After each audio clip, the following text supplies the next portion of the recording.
Chat! Hello! Chat, I need a haircut so bad. Oh, it's like going into my eyes, man. Fuck. Are we dead ass? Okay. Yeah, that's cool. Yeah, that's cool and all. Okay, yeah, let's really double down, I guess.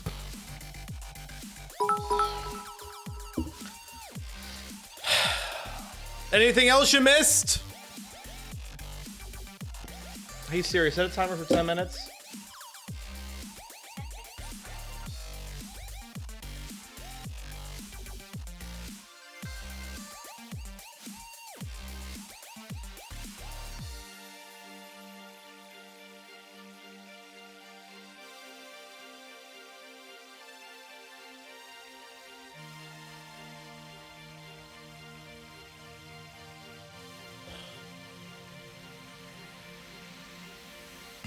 Justice for you laugh, you drink. Hey guys, we're having it next week.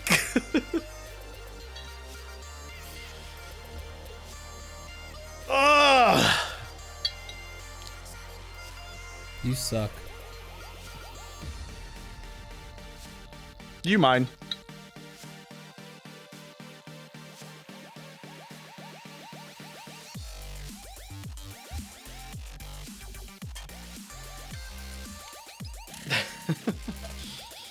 Anyways, how we doing, chat?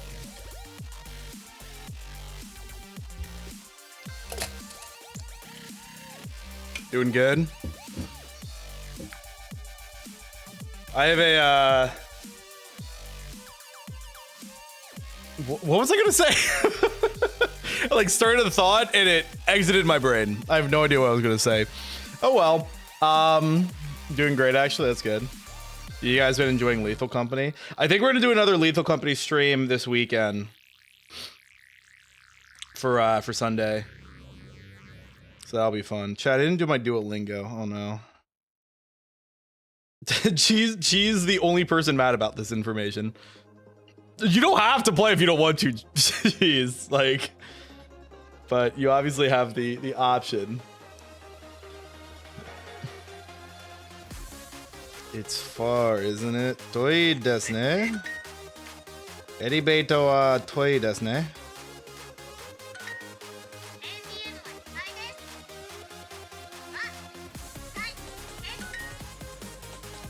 Sumimasen. Consent wa arimasen. Okay. Is not. For toi hai yotsu. Cheese would prefer playing Fortnite with Hatsune Miku. Excuse me, is there sorry, where is an outlet? Consent wa arimasu ka? Oh my fucking... Hey Siri, reset the timer.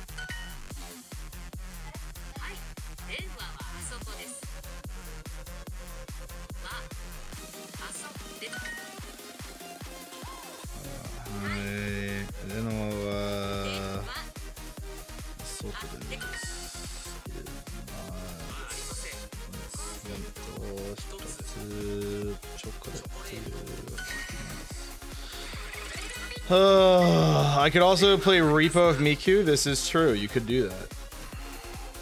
Denwa wa arimasu ka?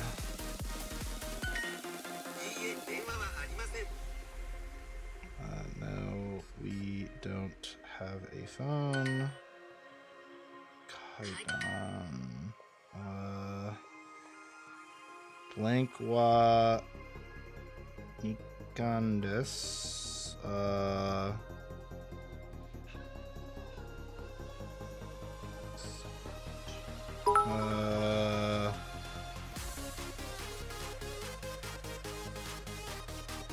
What is this one?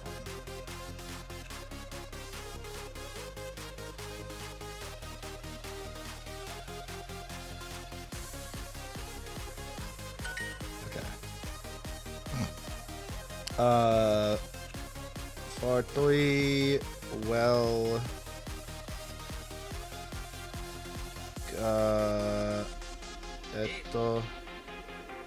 cookie, tsotsu. Oh my god, I'm still not done. Low-key, I would be down for Trigger to be humiliated on stream. That would fuel my ego drastically. 1, 2, 3,古い電話。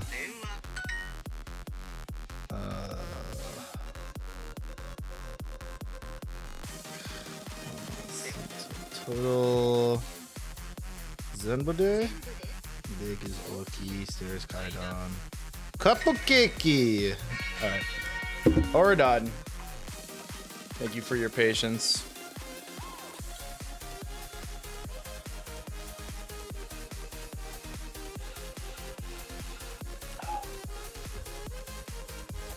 Alrighty.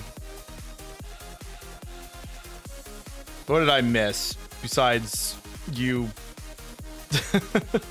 wanting Trigger to be humiliated on stream. Playing Tomodachi Life demo before the full game comes out next week. Is it really? The full game's coming out that soon?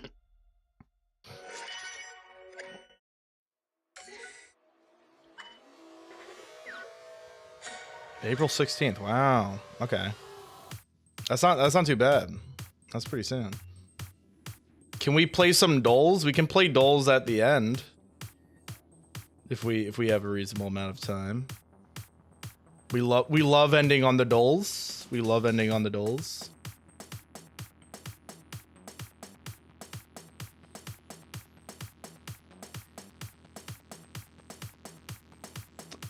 Loki thought the game was out. No, I think it's just a demo. I've seen a lot of clips of the demo. So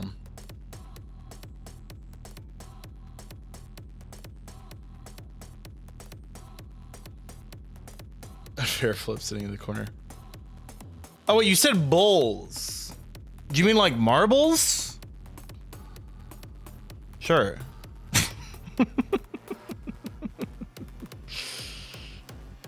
Do not leave me. Alrighty. Get in here. I love you. We'll do a quick one. I love you. Hate you. Love you. Love you. Hate you. Love you. Hate you. Love you. Destination point play. If you leave, I will. Better yet. Alright, you have 30 seconds. Kill you. 30 seconds.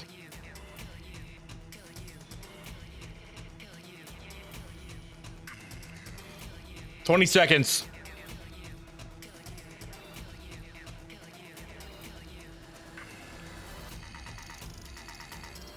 10 seconds.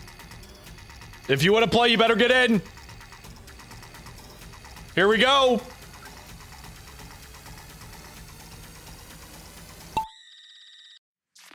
And we're off, chat. Down into the funnel everybody goes. All right, who will be the first to exit? Only time will tell. A collision would help somebody get further down, or if they just take a good little swing around and kind of catch the deeper edge, that could also result in them getting a good start here. But wow, we're really milking this out for what it's worth. Lucky appearing to be the first person to get through. Here we go. Taking the path on the right. And a path with more obstacles early, but not late. It does seem that everyone will be taking that right path, though. Not very creative today, I see. Change Namer in the lead right now. She's not too far behind. Tragger in third. I am beating the rigged allegations by being in last place right now. All right, we're really zooming ahead. Let's take a look at Change Namer, who has done a wonderful job filtering through. Cheese maybe falling off the edge of the map. Oh no! And Change Neighbor, wait a minute. This could be anyone's game. I also die. It's only Tragger and Lucky left. A classic case of the tortoise and the tortoise and the hare. The slower contestants actually at an advantage here, not flying off the map. Although there is still a set of plungers left. The risk of getting plummeted off the map is not quite over yet, but Tracker taking a very clean path down the middle in what will look like a victory. Lucky just has to finish in order to get a podium position. And it will appear that Lucky can achieve that. Securing second place, only 2 finishes. Yikes. Yikes, yikes, yikes. All right, well there you go. There's your marbles.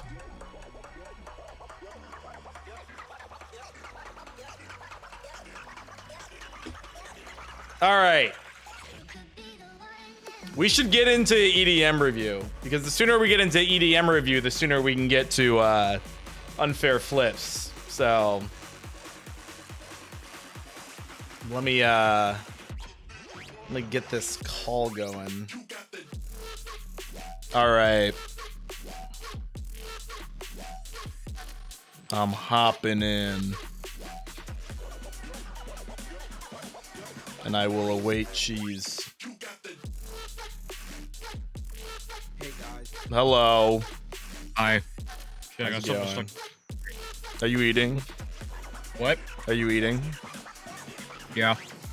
What are you? Oh no, you already told me what you're having. Reheated Wawa. Let's go. Sorry, I was also watching the Speclini stream. Oh, I see how it is. Oh, I see how it is. You watched the sponsored by Minecraft Speclini stream. I was so shocked. I'm like, damn, sponsored by Minecraft. Yeah, I was like, what the fuck, man? That's huge. I don't understand. Also, I haven't watched the Spec stream in forever, so I wanted to like go stop by and say hey. Yeah, I'm like curious how the hell she pulled that. It's kind of crazy. There is like a sponsorships tab now in the stream manager, so maybe that's where. Oh, yeah, that was it. Chat, I've been streaming wrong for 5 years straight. What the fuck? Okay, well they just added this. Like it's also no longer available. I wonder what the payout was. And you have to play for an hour. Ooh. Oh no, an hour. An hour of Minecraft, a game with infinite possibilities. Yeah, I'm sure. An hour of Minecraft where it just takes me an hour to figure out where I died last. I'm sure this one got picked over pretty quickly. She probably saw that and was like, "Oh, we gotta pick this up." Anyways. I was about to like shout out saying like, oh yo, Twitch, you should put out like a Borderlands sponsor. But at the same time, I don't know if I want to be sponsored by Borderlands right now. Yeah, I was gonna say, do you really want that? I mean, they gotta fix their stuff. I can push their game easy enough because I know how to play it and everything. Hey Siri, stop the timer. It's just like right now, it's kind of in a not so great spot. Yeah. Okay, let me get everything set up here.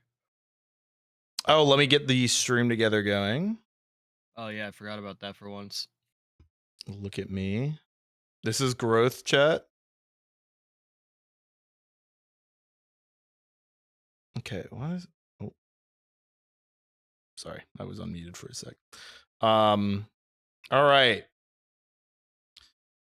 Well, chat, it is time for EDM review 30. We have hit the big 3-0. Fucking unk status. Pushing 30. We are. EDM review is officially unk status. I am 27. Excuse you. I said yeah. EDM review is unk status. yeah, not me. But yeah, Yeah, we are on episode 30, and this is the real one. Last week, we did as part of the kind of red herring for the April Fool's stream. We did a mini kind of goofy EDM review, which was really fun. Honestly, it was a blast. So And the cover art does in fact have red hair because it was Teto for the cover art. a red herring. But yeah, You can go check out that playlist here. yeah. There's the April Fool's one. But have you heard of the Costco City Visa card? Oh shit, my bad. Forgot I'm on break. Yeah, you don't have to show for us right now. Don't worry, Wick. But yeah, we are going to be kicking off episode 30 here shortly. I'm actually very excited for this episode because I am finally going to be able to showcase my I-95 South sampler that I've created, which I'll talk about more once we get to the playlist. But yeah, in case this is your first time here for an EDM review, basically how things work is once a month. I mean, technically every 4 weeks, but same difference, whatever. We create a playlist of 10 songs each for each other, and notably a playlist of 10 songs that the other has not heard. And we must go through all of the tracks, go back and forth and share them with each other and you guys, and listen to some cool tunes. It's a good way for Cheese and I to kind of keep up with each other's music tastes. So within the EDM space. So but yeah, I gotta get the playlist up for one, and then also shared with Cheese so you can actually hear it. Oh, we didn't pin these. Okay, give me 1 sec. Yeah, no, I figured they were. We kind of like scrapped this particular EDM review together last minute. I was honestly expecting this at a different time, but now it works. Hold on, I 'Cause have to scroll through like the 50 million photos Cheese and I sent to each other. Cheese and I were on a went call. on such a tangent last night of just fuckassery. Dude, we were just like sending photos. I was like sending tech stuff, and Cheese was sending shoes, and we were like, Yeah. how much do you think this costs? Well, it actually costs. Like that was. Honestly, I feel like it derailed when I sent shoes. I feel like it can't. was fine I with the can't tech stuff. find the Cheese. I can't find your. I must have went by it. Dude, do you need me to like? Oh, I found it. Oh my I was god. gonna say like I can go pin it real quick. That was crazy. I just like could not find it. Do you know who goes first this week? I want to believe say it's me. Maybe not. You can go check the playlist. You can This go is check true. the playlist. You This can. is true. I just about as EDM review disjointed- season 2. Let's see. The last track is Nevermind. That appears to be a track from you. or mate. So you, I guess, will begin. All right. But yeah, let me get my screen shared real quick for Cheese. Yes, I have to make sure Matt picked the right playlist, and I'm not scrambling to make sure I pulled up the right playlist. It is. I believe this is the right Okay, one. okay. All right, give me 1 second, chat, to get reorganized, and I think we're good. All right. But anywho, so yeah, these are our playlists for this week. She's what would you like to talk about with your selection for EDM review 30? So I originally, this is actually the original playlist I had intended for this time of the year. But then I had kind of, went back and forth between a couple different playlists.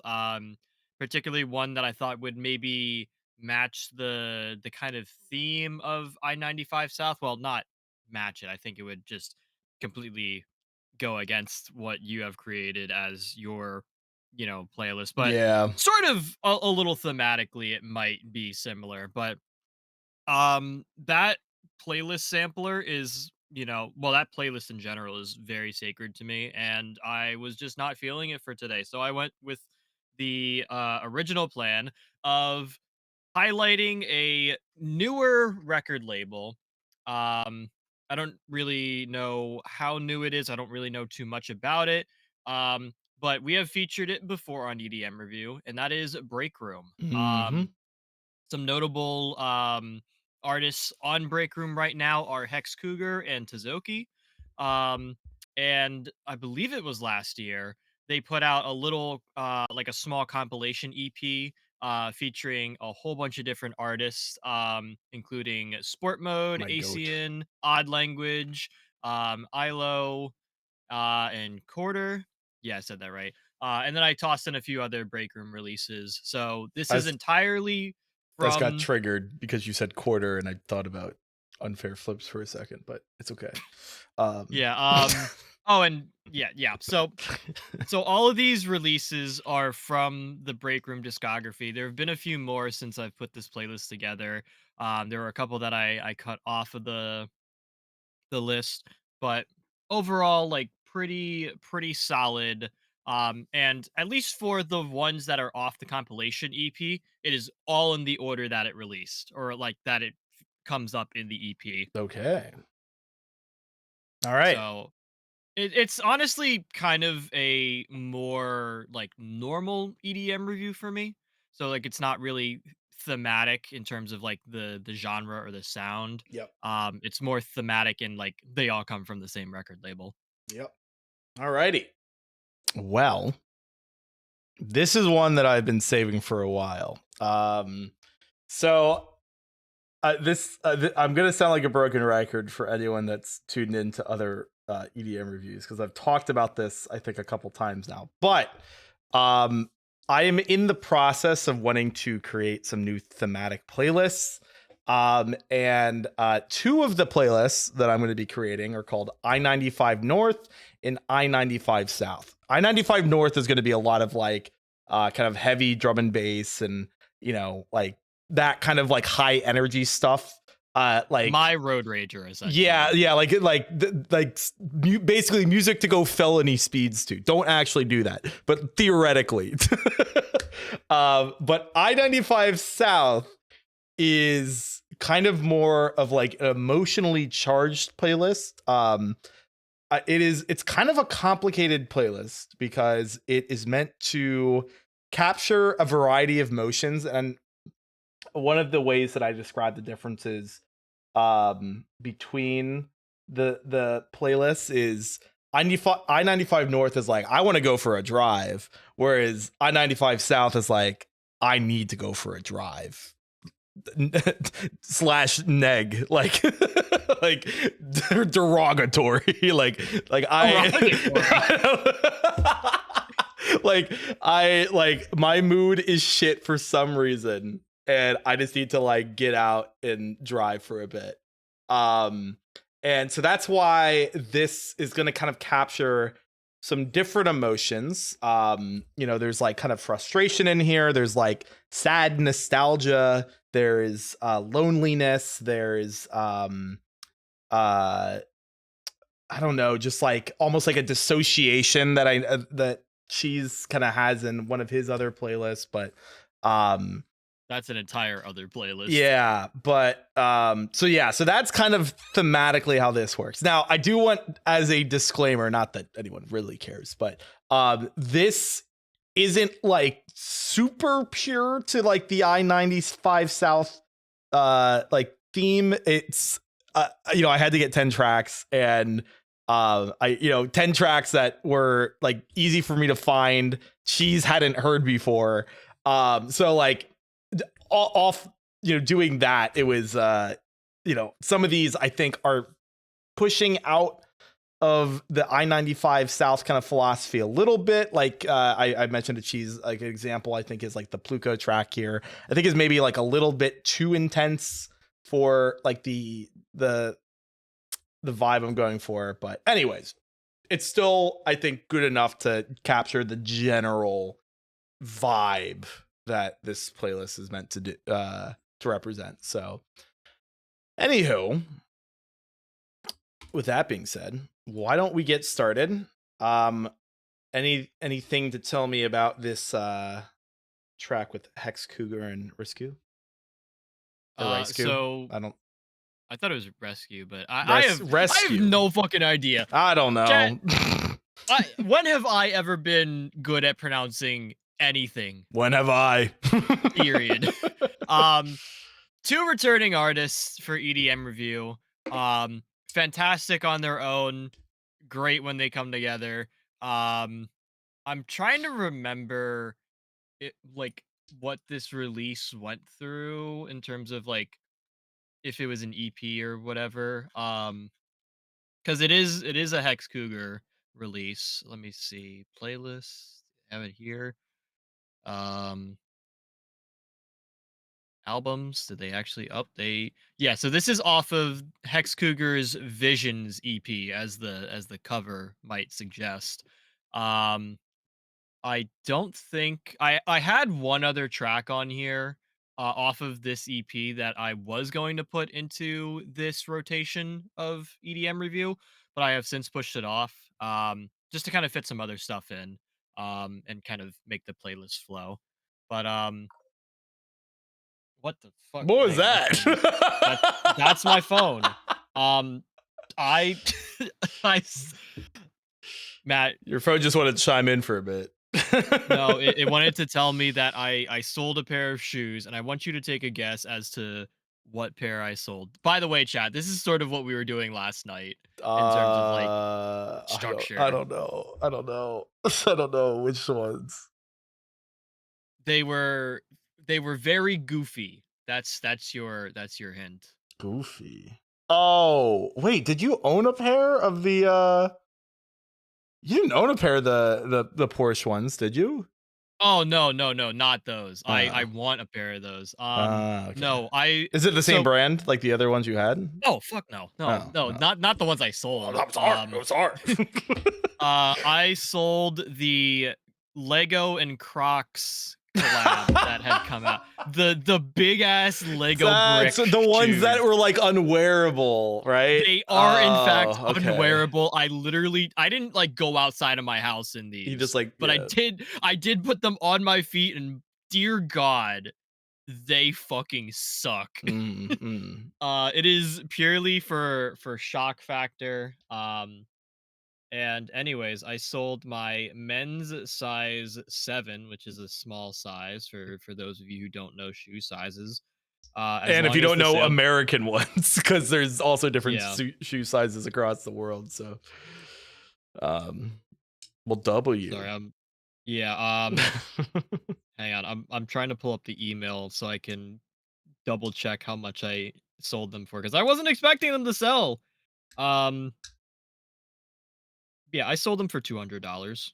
That honestly, if someone is gonna spend $200 on those, they didn't deserve the money to begin with.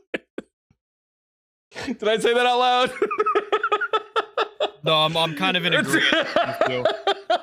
Like, dude, like I talked about this on stream, like on one of my Borderlandsathon streams.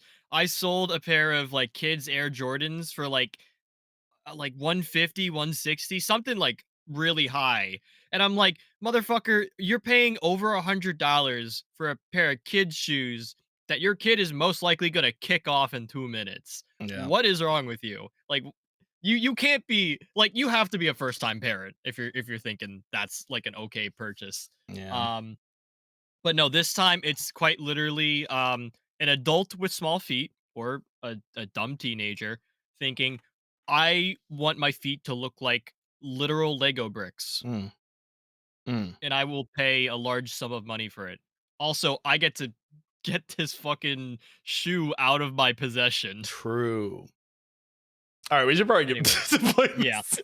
Yeah, we can start the EDM review officially. All right, let's get into. Sorry, my phone made a lot of noise for that. Air. I think it's. I don't know. I'm gonna call it air.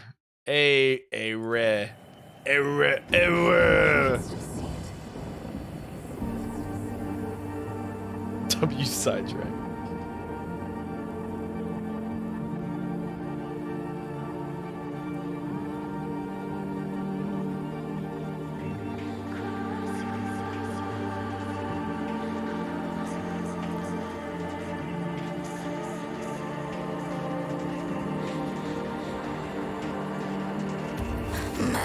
my head, searching for meaning, found demons instead. Can't hear what you said. They're under my bed, drowning beneath them. They left me for dead, clawing for air. I begged you to care, but you love me better when I am not here. I'm trying, I swear. They're laughing, I'm scared. Do you live with monsters to feed on your fear?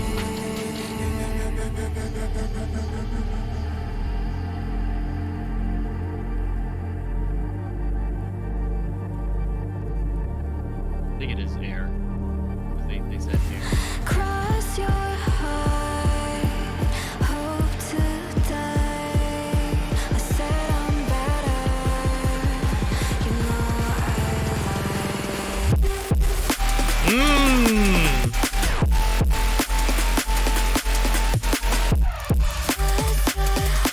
Oh damn.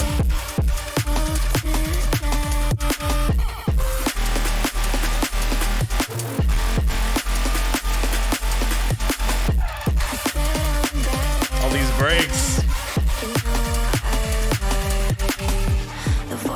Wait, break! Oh my god! 10 minus to him for that.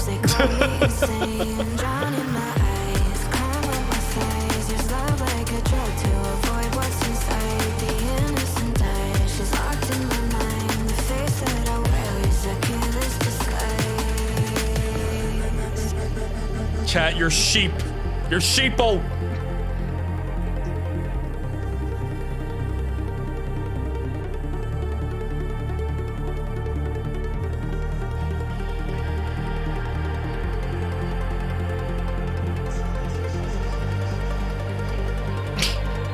I'm curious what the second drop's gonna do here.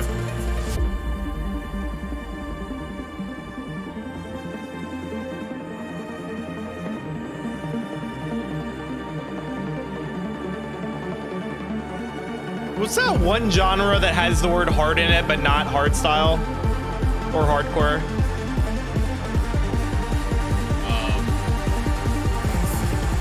Psytrance.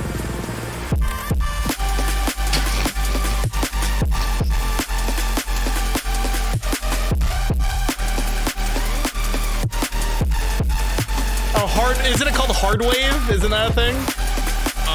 Yes, hard wave is a I think that's what I was thinking.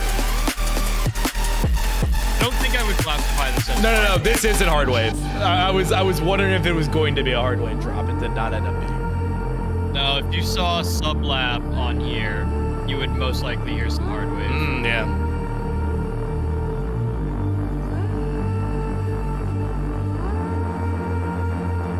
Some like haunting vocals here at the end.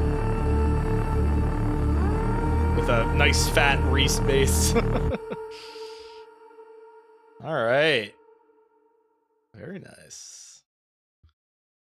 Hex Cougar's cooking with Always does. rescue or rescue, however you say it.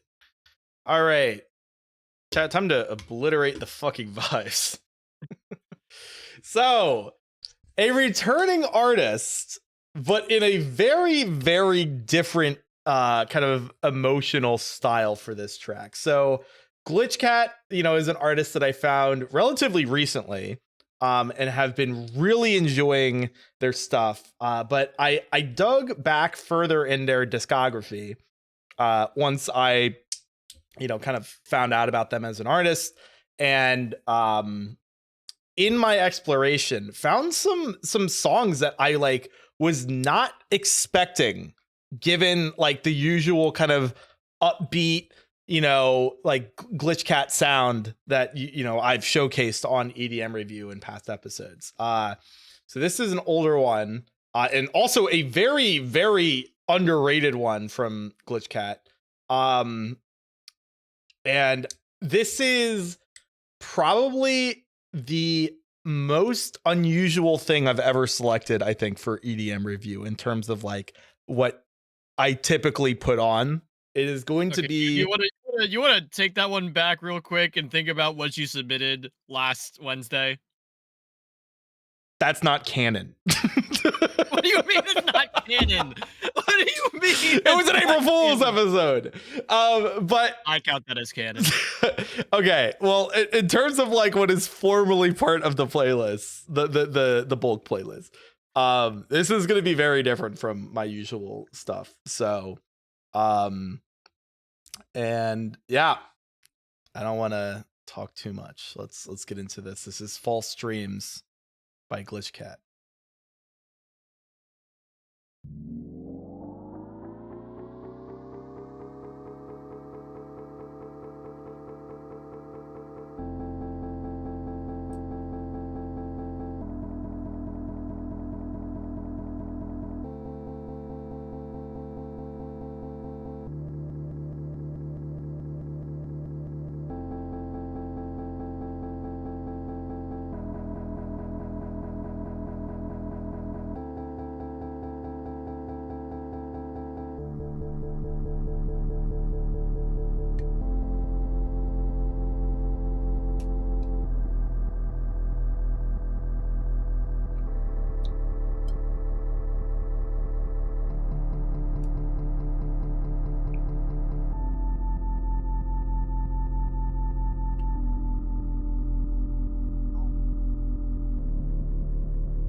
You see what I mean? I am at a loss for words. I was just like, it's fantastic. Let me just start there. Like I love the vibes in this. Yeah.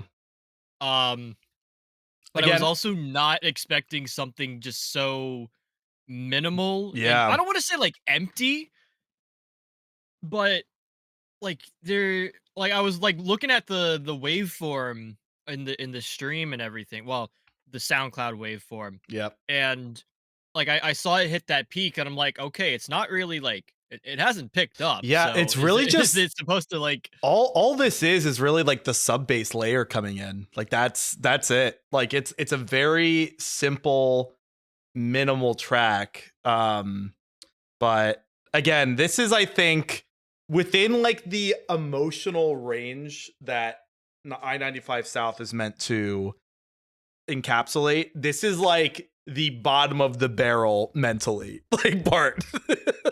Like that is like that subset of like the emotional pool that I-95 South fulfills. So I mean, I definitely understand. So for those that haven't tuned into the previous EDM reviews, because I've talked about my other playlist a lot, known as Era. I will kind of give more details when I share the playlist, but um, Era does scrape on this specific vibe. mm, Um, this one kind of is more like Dissociation, like yep. that playlist. I will say it fits best there, but Era pulls a lot from Dissociation Yeah. because Dissociation is like one of my main playlists.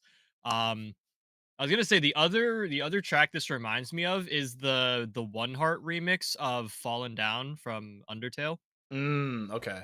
Because I was gonna say this fills the same kind of spot for me musically as like 12 a.m. and 13 a.m. from Deltarune's OST do. Especially 13 a.m. I 13 a.m. is a wonderful track, but it's also a track I've listened to when I was at the awful mental space. So just like on loop, but yeah. So this is gonna be out of like the entire playlist. This is definitely gonna be like the lowest energy track by like a very large margin. But again, I kind of want this as a sampler to kind of show the different extremes of like this playlist conceptually. So but yeah. Again, very, very different track from Glitch Cat. I am very much like happy that I didn't pick the era playlist to to showcase here, because it would have been like night and day difference. Not in a literal sense though. Um Yeah. like going from this into the track 2 I have for that was going to be quite a jump. Well, And I mean, it's not going to be much different of a let's jump find here. out what this jump will be with Fader. Oh my god, dude, this track is sick. Another returning EDM review artist, Sport Mode, along with a newer EDM review artist, Prisms, sorry, I forgot the plural there. These two on their own, like actually Prisms has been just like all over the place, and I didn't realize how much like they have been on in terms of like tracks and collaborations. Hmm. But this track is just phenomenal. I do think the transition is pretty nice. Going from something more minimal like false dreams into this. You'll kind of see once we get into the track, but this is the first track off of the compilation EP Yep, I that see I that. was Yeah. talking about. I do believe it's a 6 track. Yeah, so the correct order if you listen to the EP is Oh, this is the Fader. full EP. Yeah. Oh, It's okay. it's Fader, Burner, Throw My Body, Demons, Take It, and Bring It Back. Like that's the order if you Yep. read off the playlist. And then the other stuff that has, differing album artwork, those are from other break Yep. room releases. Gotcha. But this EP, along with the Sable Valley Summer 6 that released like a month or so before it, like top tier. My god. They were two really good releases, but without holding off more, we'll get into Fader. All right, let's hear it.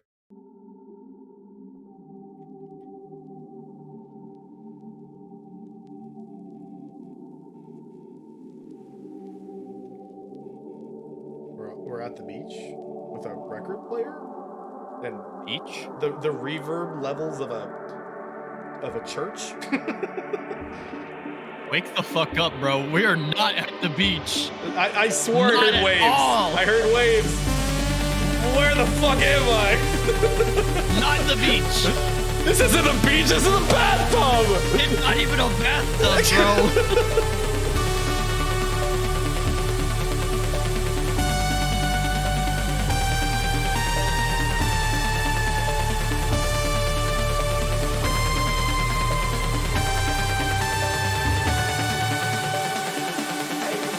That one fucking Dr. Strange gives. I know exactly what you're talking about.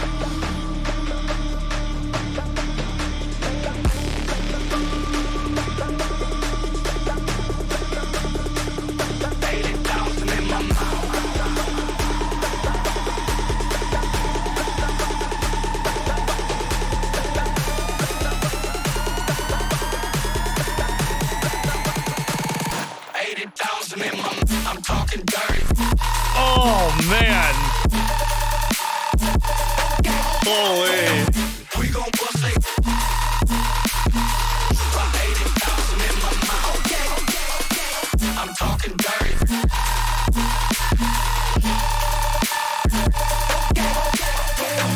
We gon' bust it.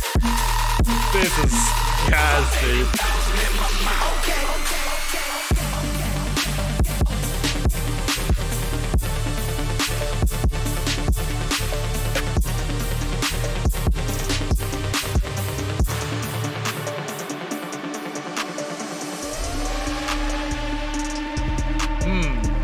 Those 808s.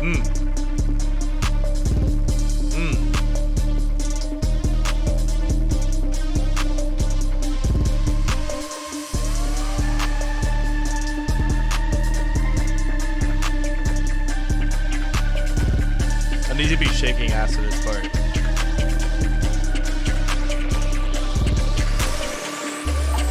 Hold on. It's not gonna do what I think it's gonna do, is it? How would it do that? Oh shit, wait a minute! Push up the fader. I'm talking. Oh! Holy fuck! We gon'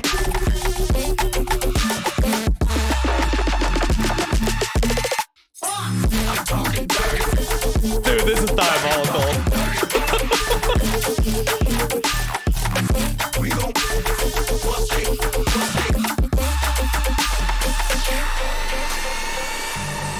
That drop was crazy. Holy shit. That was so unexpected. I heard it in the build-up and I'm like, are my ears deceiving me? By the way, that was track 1 off of that EP. Yeah. That's how I started listening to this. What a start, man. That is very, very good. Alrighty. Well, continuing onward, we are gonna raise the energy a bit. But it's funny. We're We're set the bar really low for sure. Yeah. I mean, it can really only go up from the first track. And funny enough, we were going from while probably not the smallest track, a very small track from Glitchcat to actually Glitchcat's most played track. I was gonna say, like, False Dreams has 534 plays. Yes, whereas this is 291,000. So I believe this is how a lot of people found Glitchcat. I guess before they started promoting on TikTok, or maybe they have promoted on TikTok longer than I've seen them, and this was like an earlier promotion. But anyways, this is like the song that put a lot of people on the map for Glitchcat, or put Glitchcat on the map for a lot of people. So this is, I don't know if it's meant to be Hikikomori or if it's just HK Mori, but the original track is Anybody Can Find Love Except You. That's me, chat. That's me. That's me.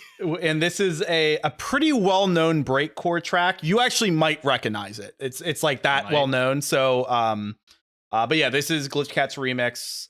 Again, a much kind of like darker tone than a lot of Glitchcat's newer stuff. But here we go.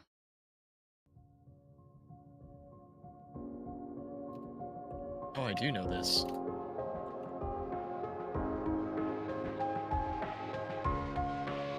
I think this is on Era, I'm pretty sure. The original?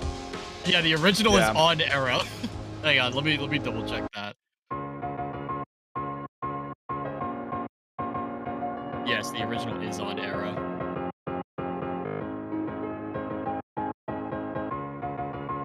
Ironically, I pulled it from a Delta Rune beam.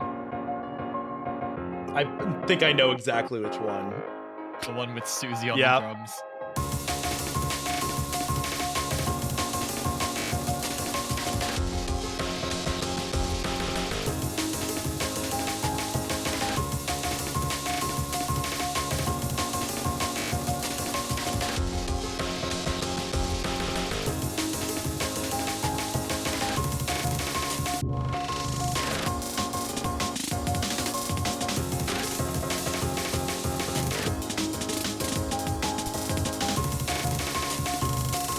The first drop's pretty reminiscent of the OG.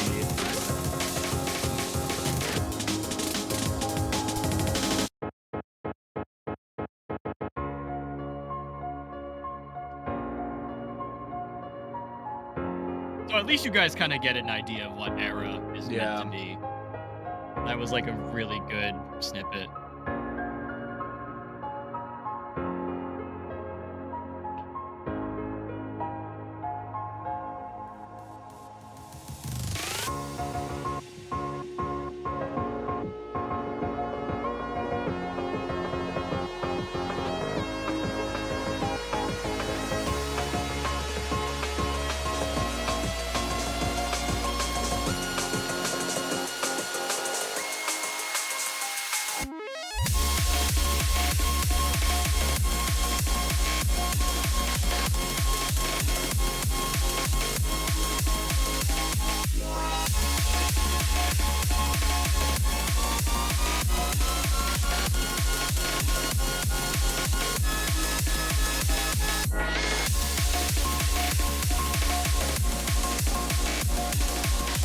Shanty, how's it going?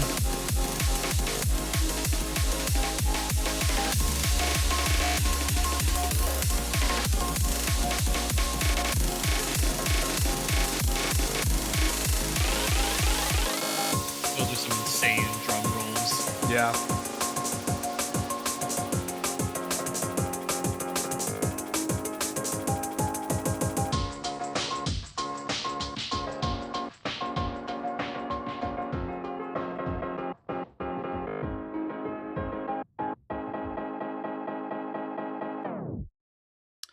God, that second drop, man. Oh, so good. I just love like the that lead that comes in and kind of like bends the pitch up on a couple of the notes. Just it's so good. Anyways, now you have another version. Yeah, it's definitely a super nice like addition of the track. Yep. All right. Okay. Time to obliterate vibe again. All right. We're going from one other way to say like a firearm to another way to say a firearm. At least like depending on your dialect, I guess. Yeah, Or yeah. like which part of the hood you're from. AC and I believe I've featured before. Correct me if I'm wrong. If not, like dude, this guy, insane producer. Burner is no exception. This is like one of my dude, I don't know if I want to say this is like one of my top songs off the EP because they're all really good, but this one hits. I think I Yeah. had it on the other day and it was just like, oh man. I can't remember if it was this or Bring It Back, but I definitely had one of them bumping and it was just, it hit the right spot. All right. Well, let's hear it. Burner. Oh, Oh, sorry, right off the little gate with the brass. quick intro.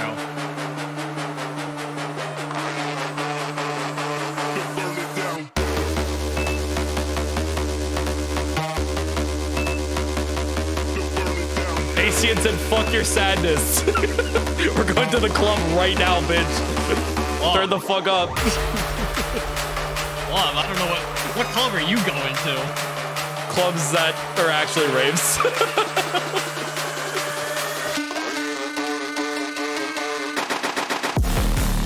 Oh!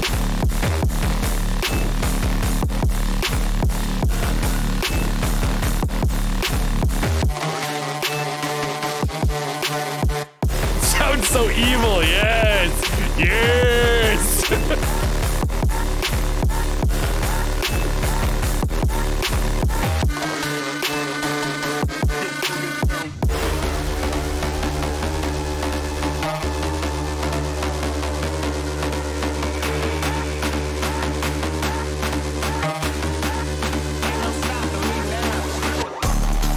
God. Such tasteful distortion, man.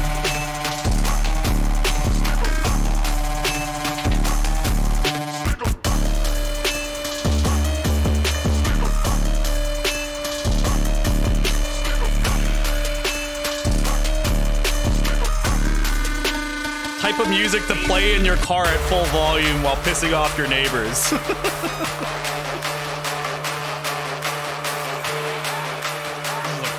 This is the type of music you can drive by. What do you mean?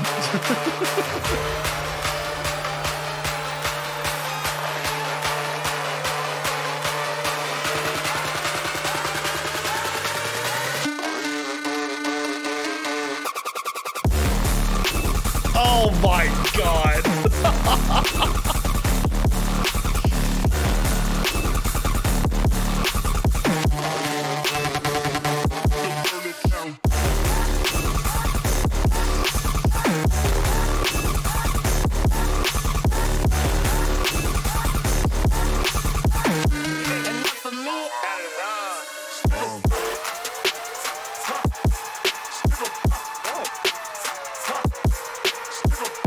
Yes, we love a track with a good tail that you can loop if you're mixing with other tracks. Oh, spoilers. All right, dude, that was fucking dope. Dude, Asian does such good work on Yeah. sound design. It's just like the dirtiest tracks you've ever heard. And I mean, like, love dirty in a good way. love the in the second drop. Yeah. That's good. That's good. All right. Time to dissociate. We have a track from Vastiv, which have we featured him? I feel like it's Yes. bound. Yeah, like we were bound We've to have both featured pulled him. Vastiv Okay, tracks. okay. So an artist that we have featured before in EDM review. So this is a track, the OG Alaboy Want to Love. It went very viral on TikTok in a ton of different edits. The version that went viral was Want to Love and then in parentheses just raw. So like a very stripped down version of like this artist Alaboy's vision for the song. It was in a lot of different edits. It was in like a ton of Star Wars edits. And anyways, this is a remix that Vastiv did, which is like perfect because the Want to Love Just Raw is only like, it's like a minute long. Like it's not a long track. Whereas this is like a full package track with lyrics done over it. And it's like, it's everything that I wanted a full track with this to be. Yeah. This is like a track that you bleed out in the snow to. Anyways. That's a grim way to put it. Well. Anyways. Here we go. I could feel it in my bones.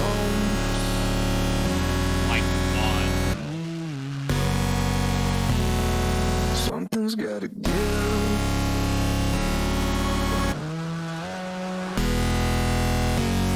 Cause the rough shown is none.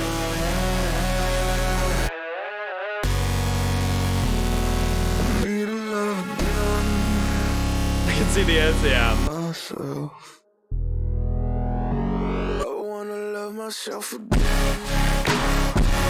Holy shit, man. Myself. That kick is more of a punch.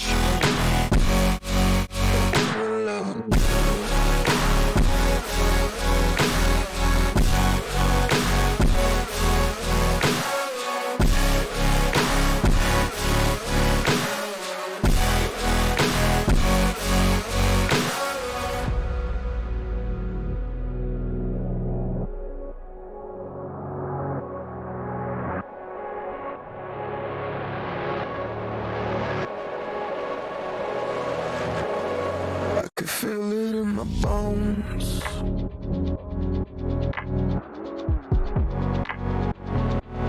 Something's gotta give.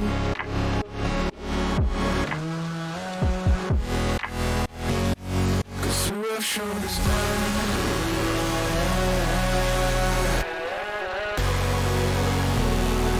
need a love again.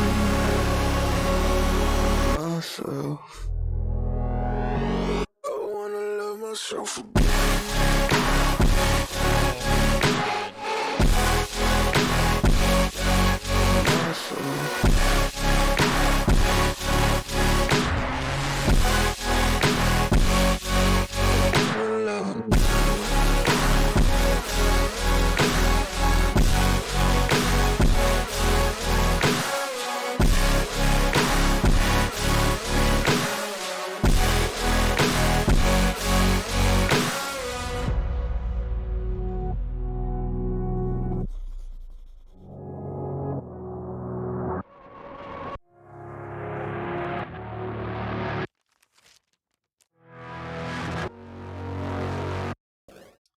Oh man. That's an era track. Oh, it's That's so an good. era track. It gives me goosebumps almost every time, man. Like, Dude, that D-tune at the start threw me off so bad. right? So Like, the that D-tune on the one chord. Yeah. I was like, dude, I understand detuned, but like, man, it's really detuned. Yeah. And then it kept going. Yeah. Oh my god, that was insane. God, it's like, again, like, I am so happy that Vastiv put this track together the way he did, because it's fucking perfect for like what I wanted out of it. Like, ugh, it's so good. Anyways, I don't know if I can top that. I mean, I lied. I absolutely can, just not with the next track. All right, well, we And can that's still nothing give against Oddly Godly. yeah, we can still give Oddly Godly a fair shot. Yeah, there's just dude, I don't. There's no competing with the sound design and emotion behind that track. Oh my god! All right, Anything so- you want to say before we toss Oddly Godly to the fucking dogs, bro? So this guy, another fantastic producer. I have featured him on EDM review before. The one I remember off the top of my head is No Friends. Okay. Oddly Godly has like a really distinct sound to his production. It's very authentic. Or yeah, I guess authentic is a word. It's very natural sounding. Um, and you can hear it in basically all of his tracks. This one is no different, and I honestly forget what it sounds like because I didn't listen to this playlist before. That's beforehand, so- okay. Let's get into it. Serenity.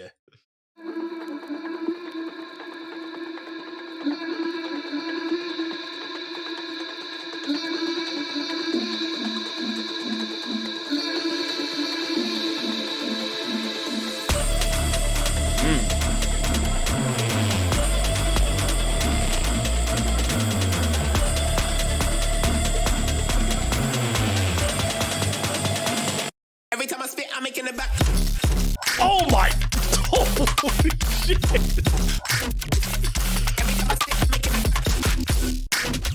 Oh my god!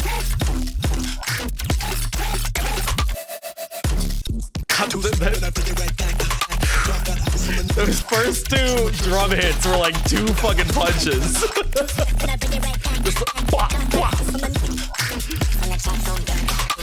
Oh my lord. Holy. Yeah, phenomenal drums.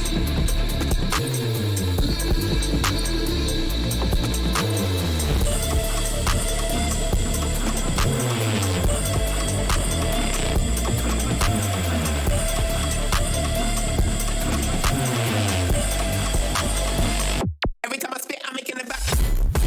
God. God damn.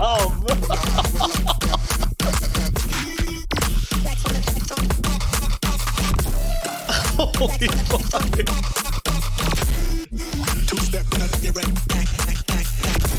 This is fucking foul.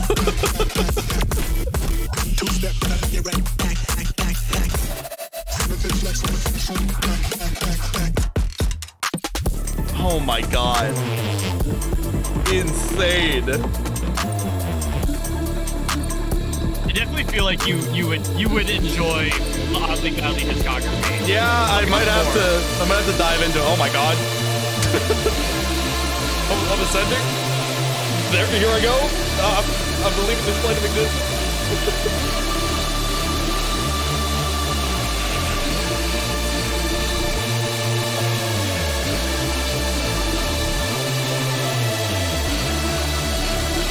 Oh man.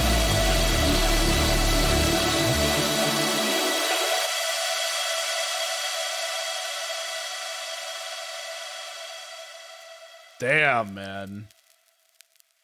That was fucking gorgeous. What an ending. Wow, man, those drops hit hard.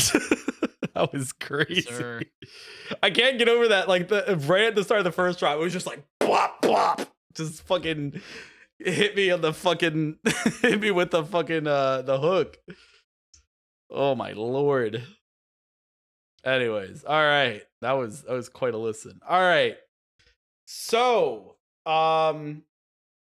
it's time for Paper Skies, an artist that we have definitely featured a bit on EDM review. So this track is a track that I think I've heard before from Jake. Like before this remix.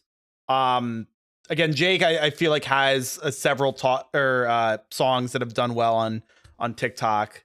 That is correct. I almost featured "This Is What Space Feels Like" Yeah, on the yeah, EDM review. yeah. A phenomenal track. Good thing I didn't because Matt very much knows it. Oh, I know. Yeah, I'm very well aware of that track. It's so good though. But yeah, this track is again kind of a more like an emotionally charged track. This is like this is almost like breakup material. Like but like pissed at your ex breakup material. Like that's almost like the vibe I get. And anyways, Paper Skies took the original, did a wonderful remix. I don't want to delay any further. Let's get into this. This is what winter feels like. I was gonna say that reminded me of I did like one of those like plug in your Spotify and see like what your room would look like based on your recent listening, and I got Toxic X as my room. I was upset.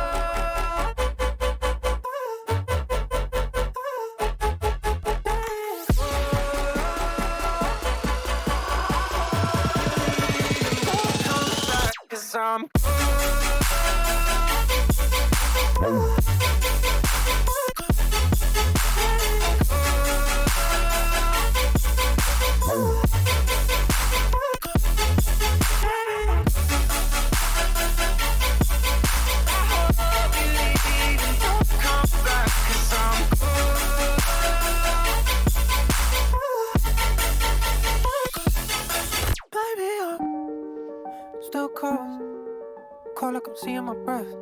After the season you left, baby, I'm stuck in my ways. They say the coldest heart's the hardest to break. It's probably how I ended up in this place. No emotion left to process the pain. It's better this way. Too numb to feel it burn. Too numb to let it hurt. I stare at my reflection. I don't recognize myself. Too numb to feel the pain.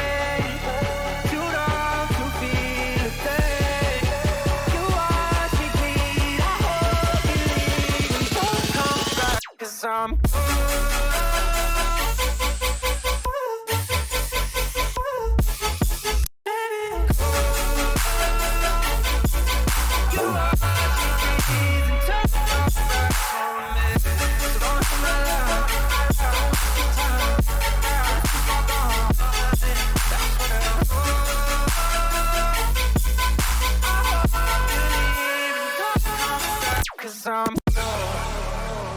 Love the vocals. Yeah, Jake is a phenomenal vocalist.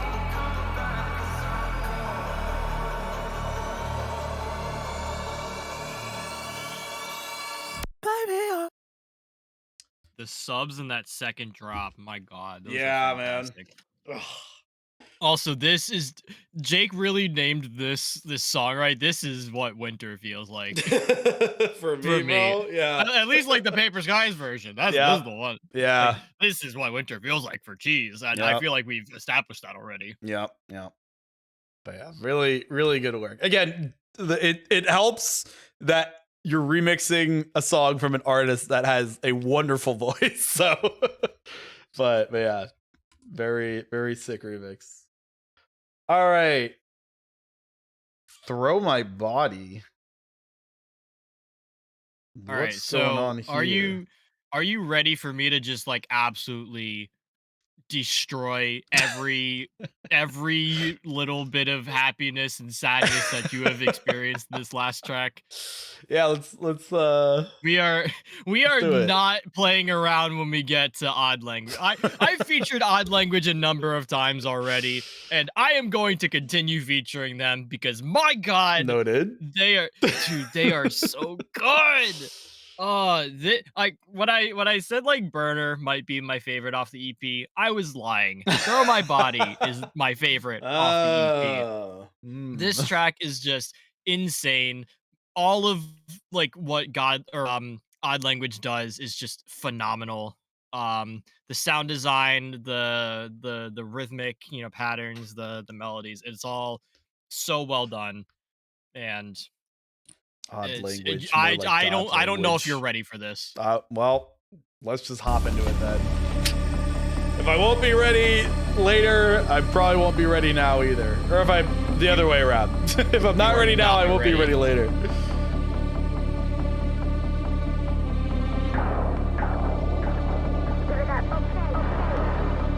I heard brass again. I don't know. I feel like it's more. Oh my god, these like dramatic movie ass strings. Oh my god. Dude, the sub is fucking crazy for some bass.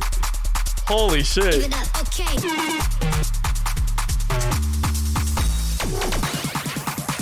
That is deep ass bass. Dude, I love that it turned the emote into the high note.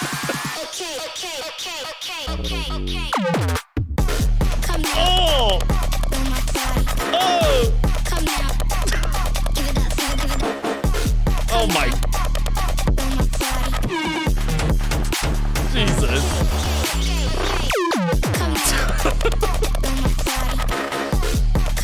Holy shit. This is not gonna play this shit in the car, man. Oh my.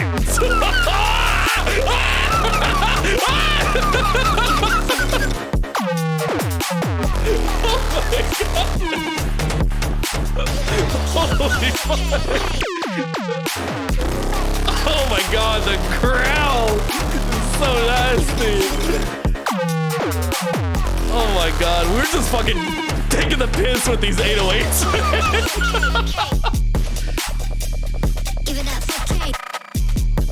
Jesus Christ, what the fuck? Oh, chat, we're not done. I know, we're like a little only halfway. Oh man.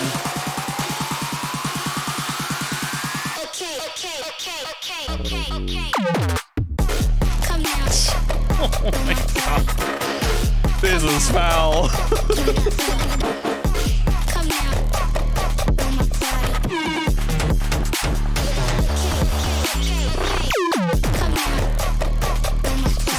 Absolutely fucking bonkers.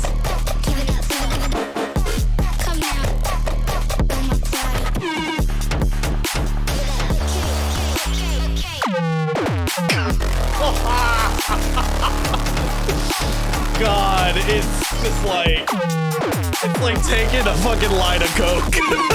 It's just fucking, holy shit. Insane.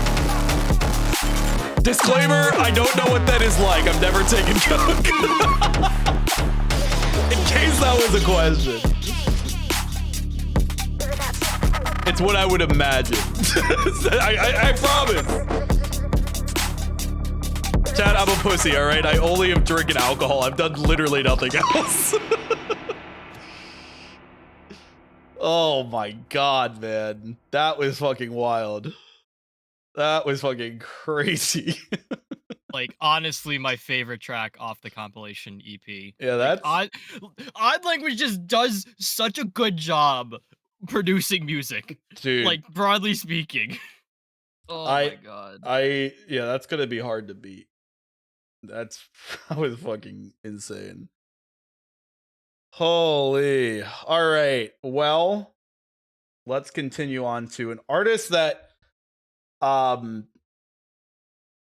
trying to, yeah, we've definitely featured Kaivon before. We've featured Kaivon before. But this is an artist that I feel like has established a sound in my kind of like emotional space because of when I found the artist. Kaivon was an artist that I found basically right around the time I had a breakup.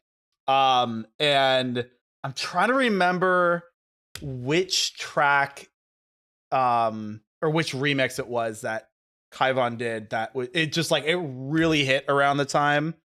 So I feel like Kaivon has while has like kind of happier sounding music, has fallen into this more emotional space for me in a lot of circumstances.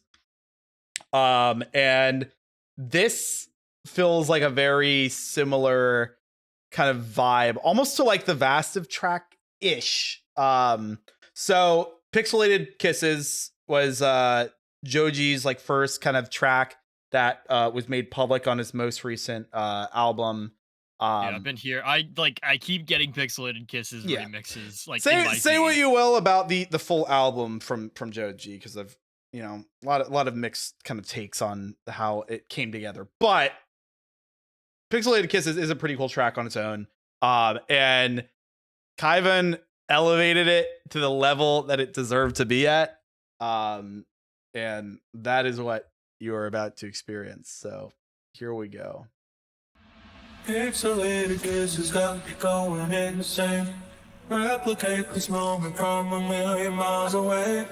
Waiting for the signal, baby, never make a sound. If you never hear from me, all the satellites are down. Pixelated kisses got me going insane. Replicate this moment from a million miles away. Waiting for the signal, baby, never make a sound. Chat, I'm ascending. I'm being revived right now. Falling through the atmosphere.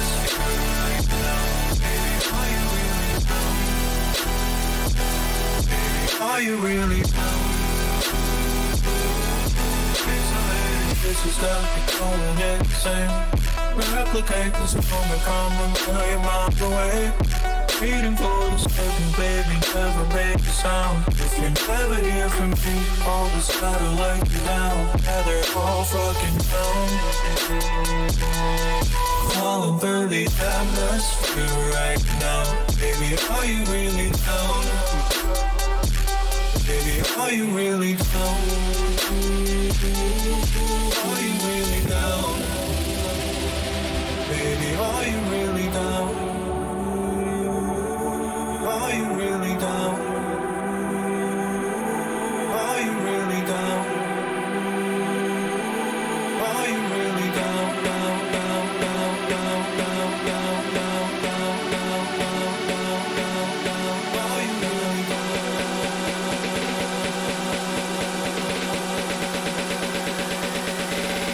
Are you really?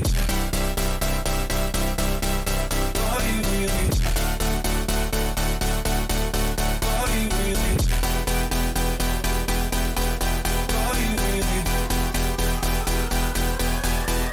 you really?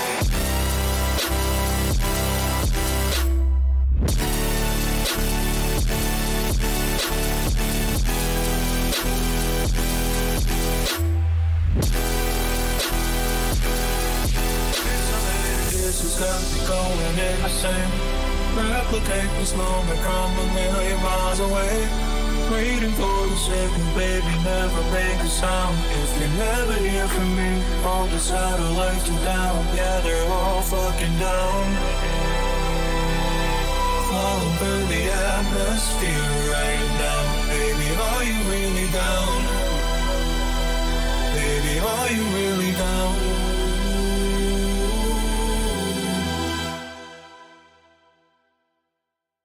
Bro.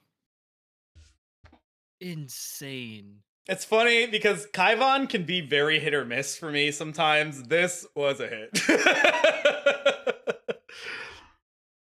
Dude, it's like I think I explained it with that initial like startup. Like this doesn't sit on error or dissociation for me. This is on like I threw this into Tunguska. I've explained that before. And it's really because it feels like a second wind or like a revive. You know, you've been kind of like taken down, but you are back up. You are more powerful than ever, and you are going into the next half of EDM review with life. Wow! True. We crossed the also halfway point with this shit. I will say this song does make me a little upset mainly because back in oh fuck, was this 2018 or 2019? I made a song and I never put it out. But I started making a track based off of I think it was the kind of like middle part of Moog City from Mm. Minecraft. Um or with like that really heavy like piano hit, when kind of the main melody ends. Like I started creating a track based off of that, and it turned into what I wanted to be like this track, this remix of Pixelated Kisses, where it's like like it's almost like an interlude. It's super monumental, and it's just it's grand, it's huge, it fills the room. Yep. Um, and I never finished that track, and now I feel kind of like nothing compared to this, By the way, which is great because this is like this is my first Kaivan track. It was his remix of "I Want to Know" by R.L. Grime. So really good Good remix. track. But anywho, all right. Well, we are past the halfway point, and we are appropriately looping right back to Hex Cougar like we did at the start. So this is off of the EP that released on Break Room before. We featured a couple of tracks off of this already. At least one. Um, I think this is more of like an interlude track for me to do like a switch between key signatures. I honestly would have liked to have put the ILO track a little bit higher after that one. Just because like it's the same key signature, but I will keep it as is. But yeah, I really don't have anything to say. I'm out of words after that last track. All right. Well, let's get into it. Still in Love.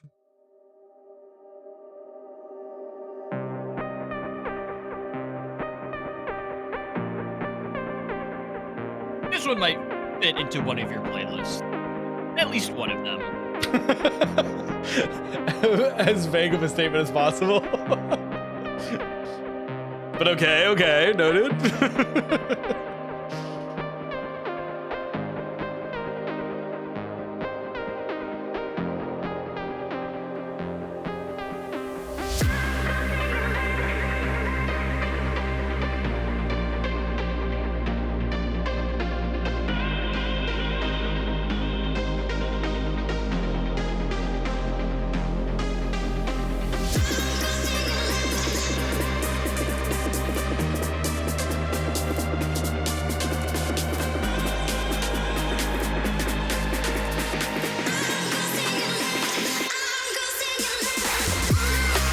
Oh, shit.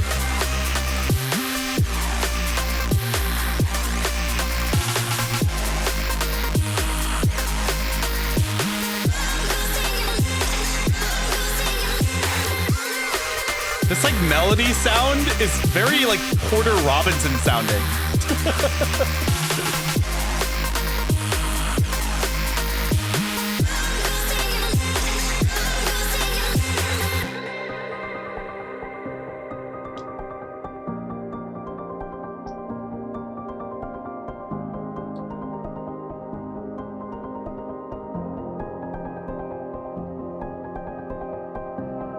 Pretty piano section here in the middle.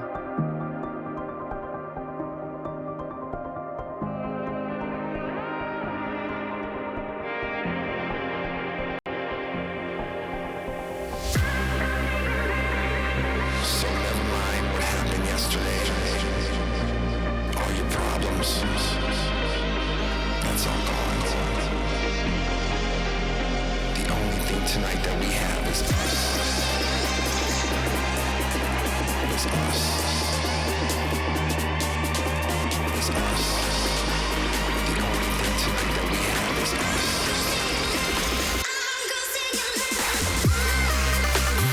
Oh shit.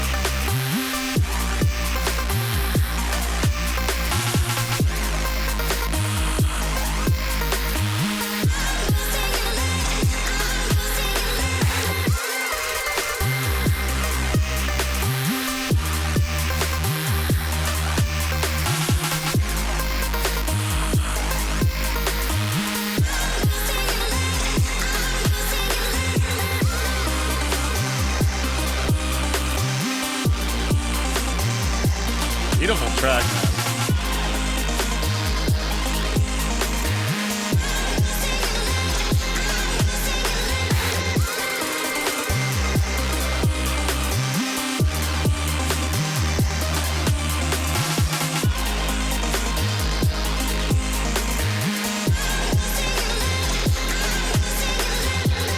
I have the NASA stream up too, and I thought the person talking through comms was part of the song. There was a part this. Your problems. Yeah. That's all gone. This is part of the song. The only thing tonight that we have is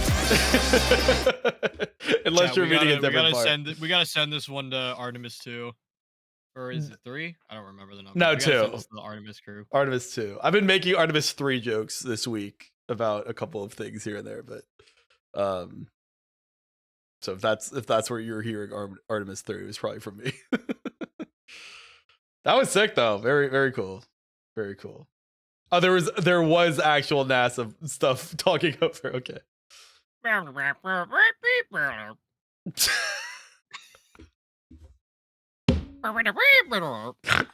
I gotta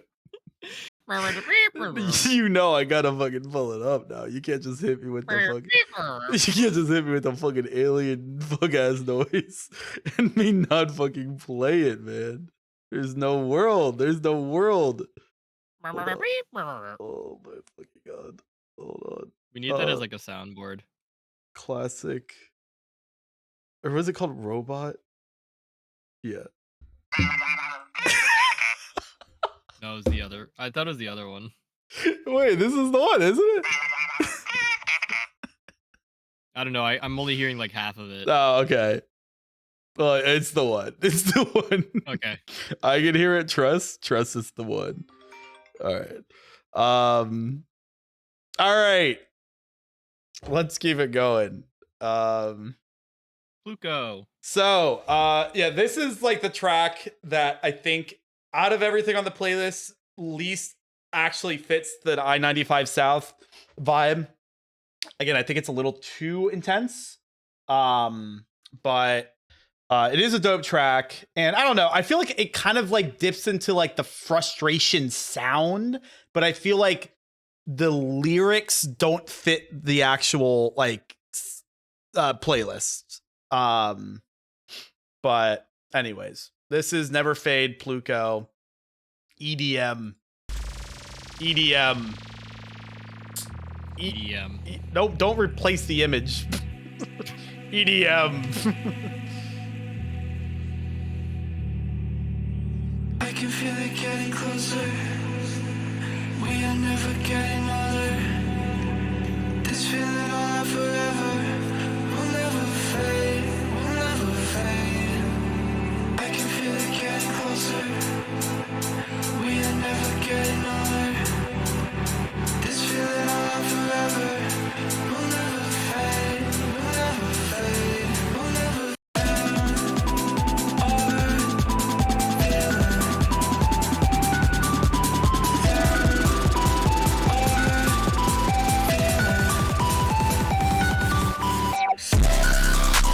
Oh my god.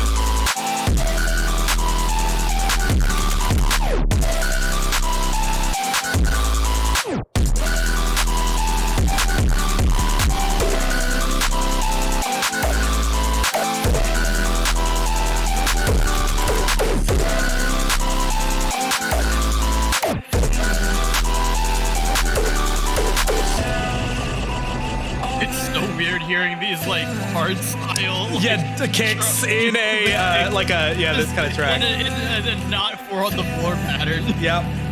It's kind of cool though. I can feel it getting closer. We are never getting older. I can feel it getting closer. We are never getting older. This feeling will last forever.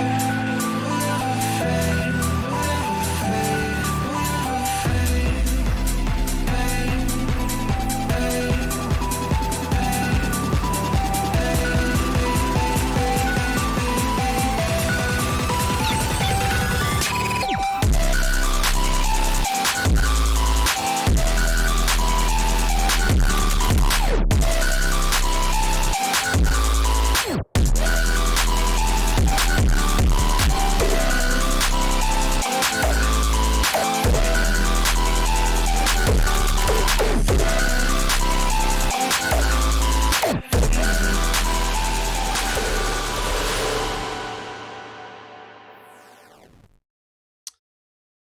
was such Yeah. a good track. It's a great track, but yeah, I mean, you might even agree. I feel like it's not quite a fit for I-95 South necessarily, but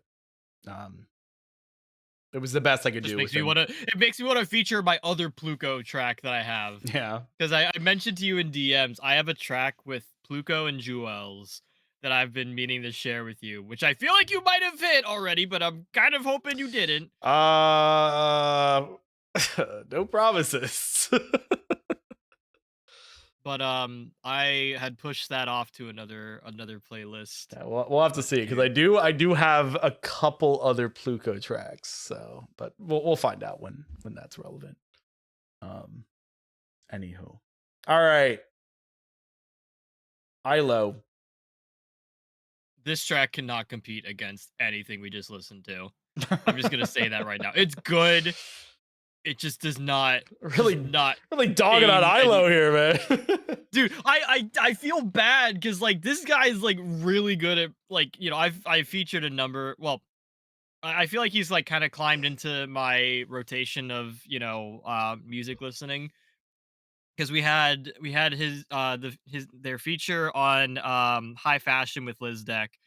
There's another ILO track that I was going to put on EDM review but kind of pushed off for the High Fashion one. And then I have this one.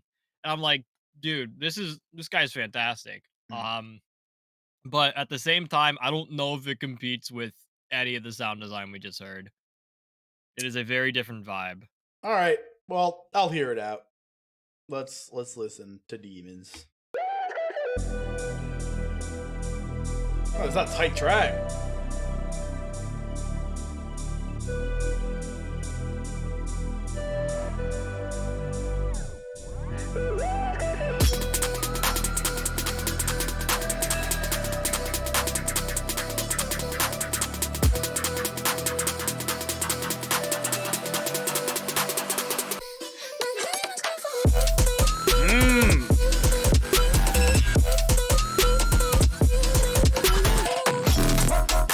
Oh shit.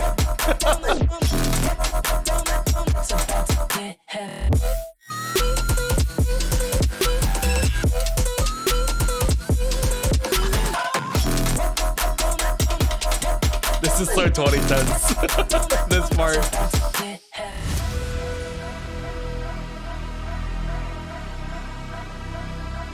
Love it.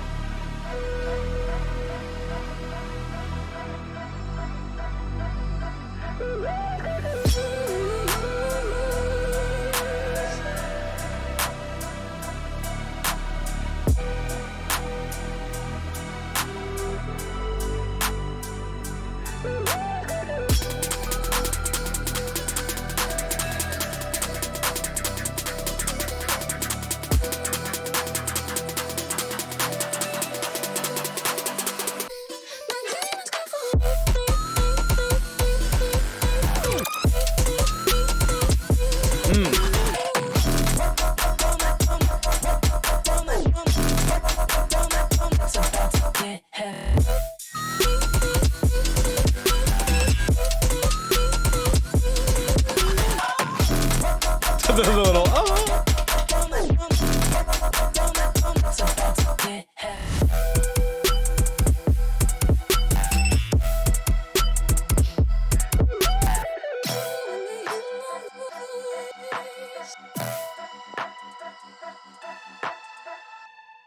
All right. Very cool. Very cool. It's just so hard to follow up against those two tracks. Pluko does have pretty insane sound design. Yeah, I mean it is tough, but it was a cool track. It's a cool track. All right. Thank you. Next up we have Ball. I want to say I've featured Ball before. And I've pointed out before that like in past Ball tracks, there's kind of like this is the part of the playlist where I feel like the like frustration kind of aspect of it is highlighted. Like this track has like a kind of frustrated sound. I wish there was a better way to describe it, but But yeah, this is hold on.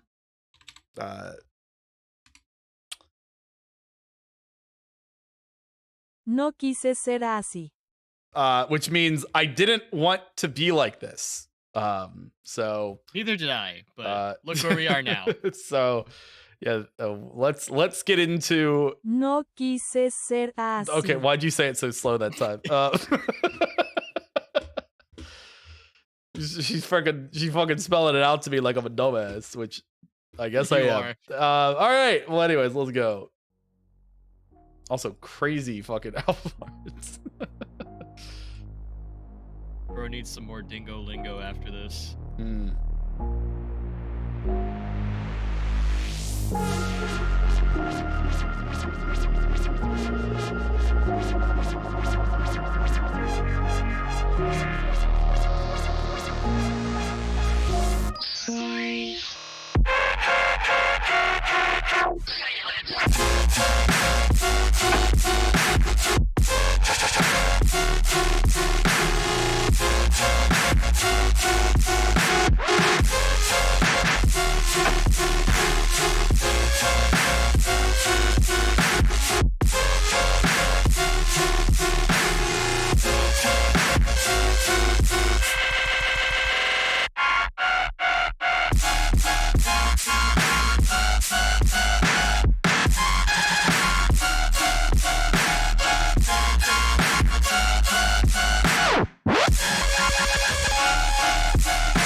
Does this playlist make any more sense to you? I'm curious.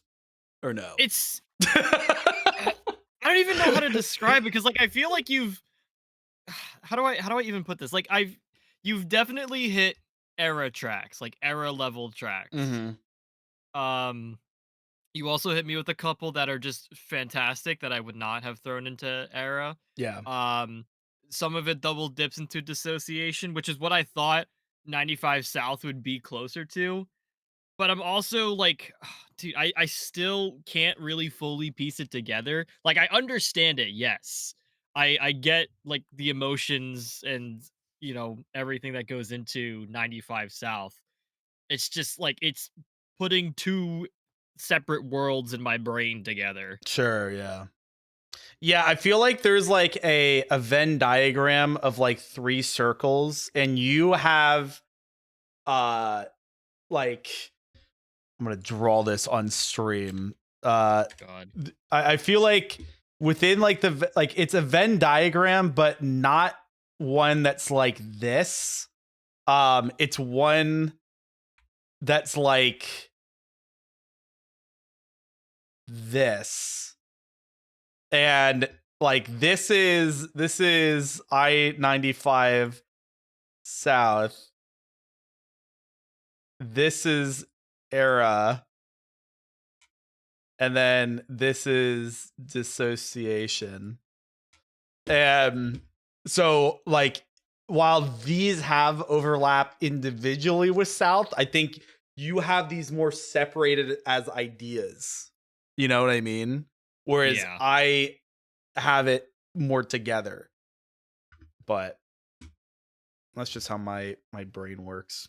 This diagram also doesn't work because Dissociation fed into Era. Oh, Like the first Era track, which is no longer on the Era playlist, sadly, was off like straight off Dissociation. Oh, so wait, so it is more like this.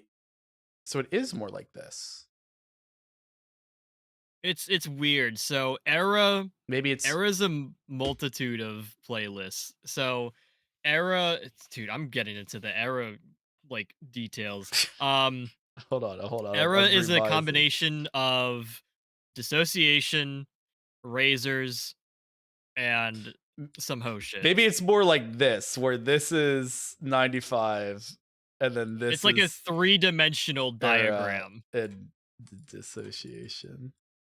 Where it's like these have larger overlaps individually with 95, but like between them there's not much overlap. Does that make sense? Era is also just a hard playlist for me to get right. Yeah. Like for a track to fit into Era, I feel like it has to have the correct vibe. And it's a vibe I've been really crafting over the past like 3 years. Maybe one day we'll hear it here, but all Okay. right. Track 8. So we do have another returning EDM review artist. Skylar is back. Yeah. She does a lot of really good work. I feel like this is a little bit, I don't want to say like fun, because there's definitely some tension within the kind of chording and the melody of this song, but it's a little bit more on the fun side compared to some of the other stuff we featured today. All right. Yeah. Let's hear it. I think we're gonna take it. What? Oh.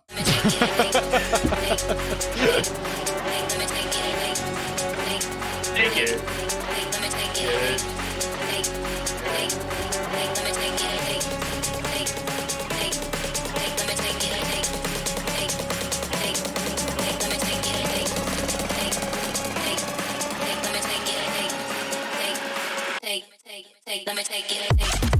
Oh shit.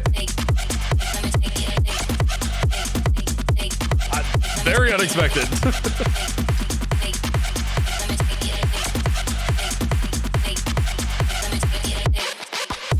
I see what you mean by more of a fun vibe. Yeah, I think hype is like more the Yeah, hype's a good word, yeah. Thank you, Shanty.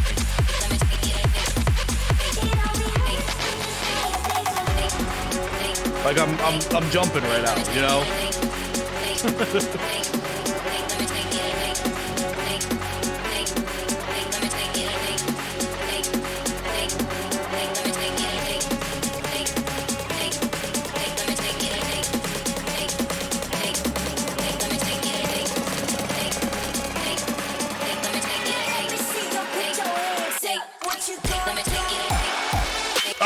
Oh shit!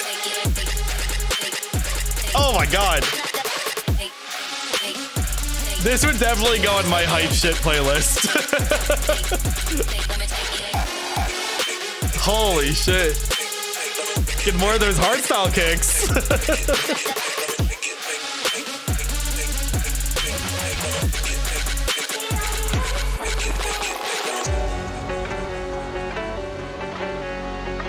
Hell yeah, man. That was a fun track.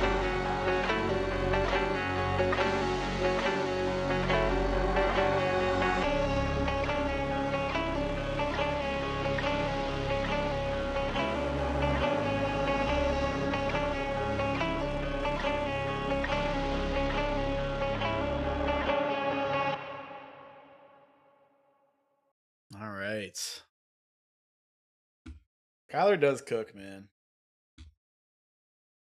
Very good stuff. Alrighty. We are back to some Glitch Cat. This is from the EP that I very heavily featured on past EDM reviews. But I wanted to save the last track of the EP because it was a very different vibe from the rest of the EP. And that is this track after here. Definitely not this is going to be a very different vibe than kind of what we've been experiencing in the past couple tracks, but yeah, I feel like it's good 95 South material. Yep, here it is.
I think this is also a cool track because with this being a newer one, you kind of get Glitch Cat's like developments in like sound design and stuff, but in a different package than like the rest of the EP.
All right. Very interesting drop.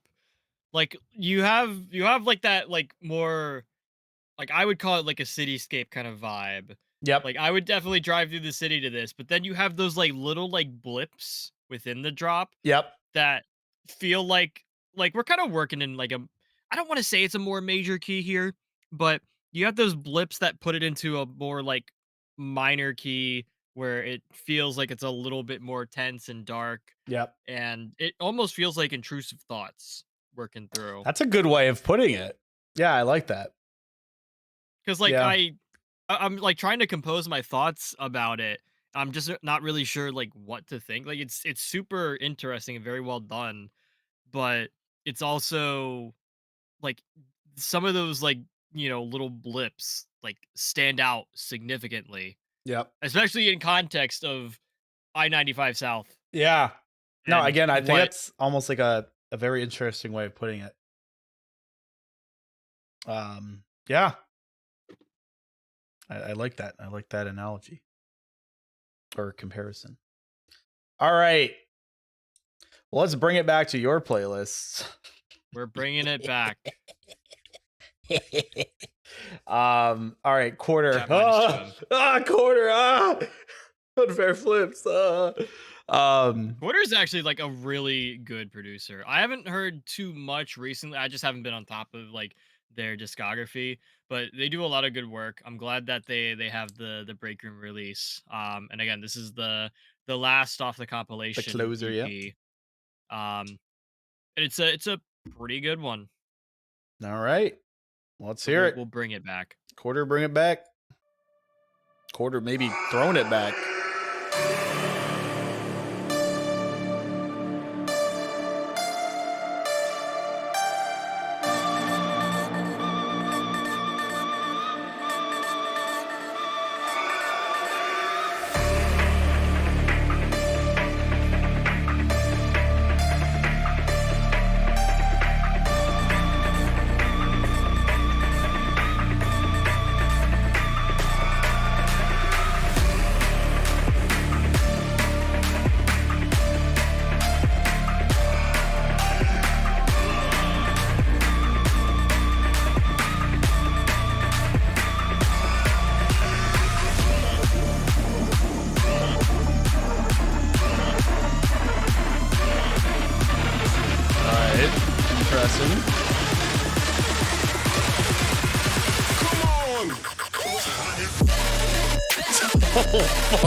Oh my god.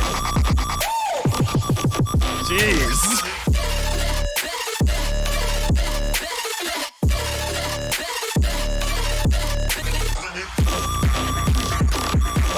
Oh shit. Oh fuck. we should bring that back.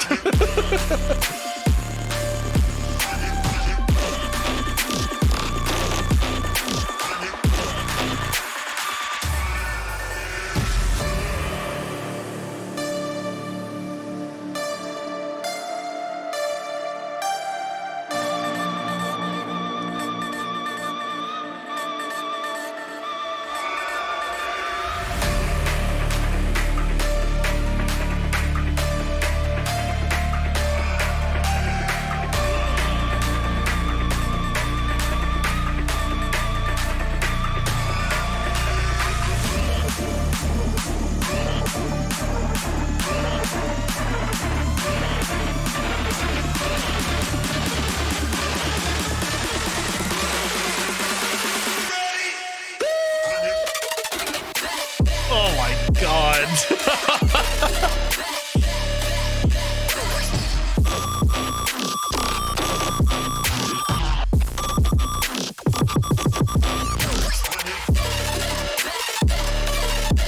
God damn.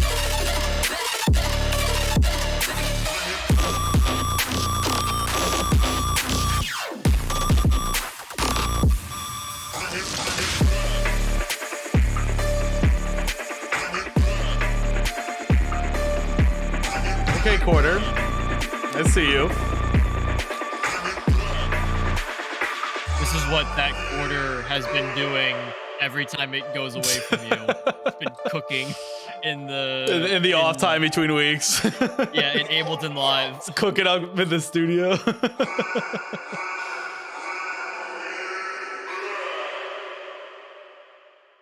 All right. Good shit, man. All right. Chat, these final two tracks on my playlist are both from Tiffany Day's very newly released EP. This dropped, I think, like 5 days ago. Tiffany Day is not an artist that I think we've featured here on EDM Review at all, but Nope. I think Cheese is gonna like the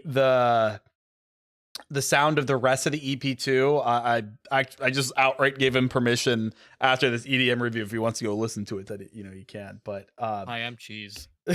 but yeah, these were I feel like there's like it's a pretty diverse EP in terms of like kind of the sound across it, but these are like kind of two of the emotionally charged tracks from that EP.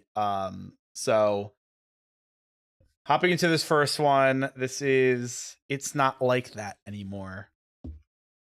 Here we go.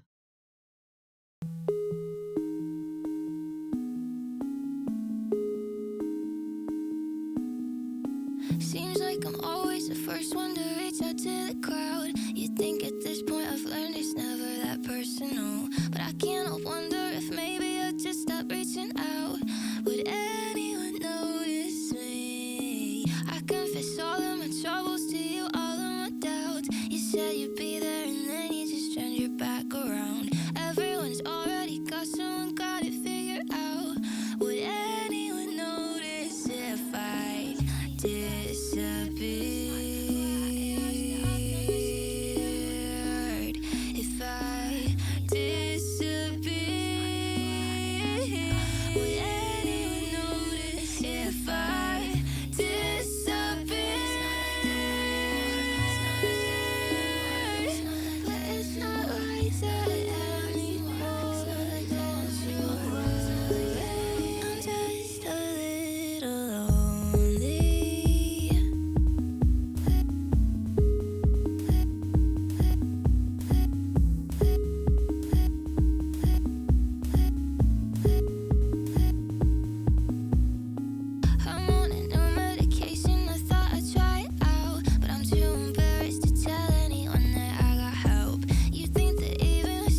Oh man. God, just the way it like builds up is so fucking good. Dude, I was honestly ready for it to just stay like the first half of the song for the entire thing. Like I was perfectly fine with that. Yeah. And then I get to these like, heavenly chords and oh, dude. It Because I was hits. gonna say, like, it reminds me a lot of I had to go double check the name. Knock Me Out by Eminence and Anna Saison off of Monster Cat 023 Voyage. Oh. Um, which is a little I don't know if it's really like it's not really a trance track. It's more like a house track. Mm. But like I feel like that track kind of put me on Eminence back in the day. Like that compilation album itself was probably my favorite of all the Monster Cat ones. Um, it's just like there's so much joy and happiness tied to like all of these tracks that are featured in this compilation. But Knock Me Out just had such a vibe to it that I feel like this captures, you know, not necessarily one for one, but very close. All right. I'll have to go back and listen to it because I like off the top of my head can't think of how the track sounds. Yeah. Oh man. All right. I almost feel bad putting out this last track. It's 'cause- okay because I have the final say. So Yeah. Um, So we have the return of Remnant.exe, mm, another one of my favorite producers and artists nowadays. Remnant does a lot of really good work. This is more your hard wave stuff. okay. Just how Remnant produces. And this is probably the most recent out of all 10 of these tracks to have dropped. All right. And I figured it was a nice way to end. I kind of tried to mix things up a little bit in terms of how I start and end based on how the compilation album, was structured. I feel like I did a good job. All righty. Well, let's close out your playlist. Requiem, Remnant.exe, and K-Trek. Here we go.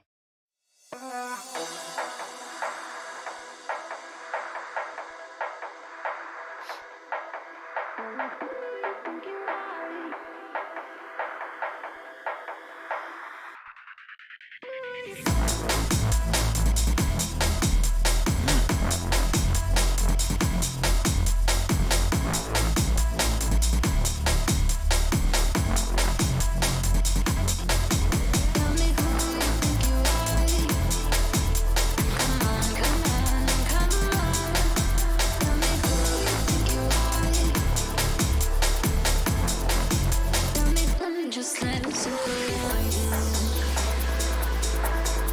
Come on, come on, come on.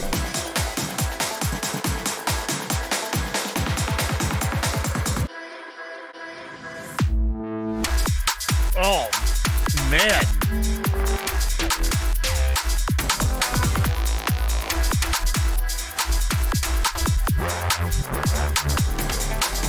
Crazy.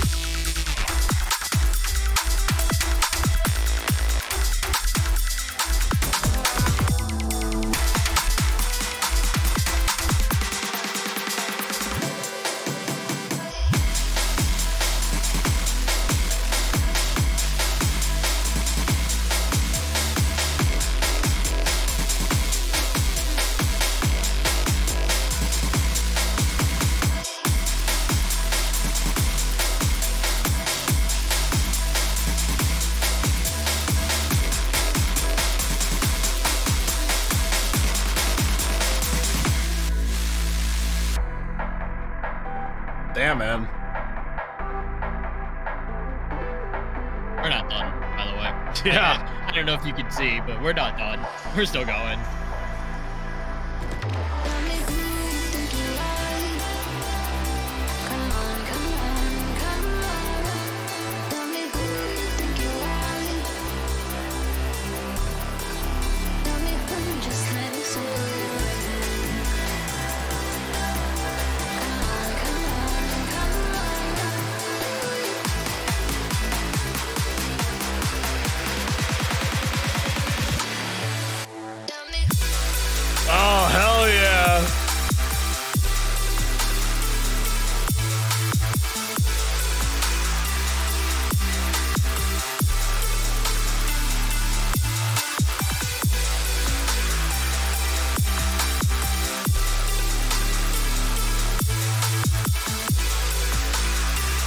amazing.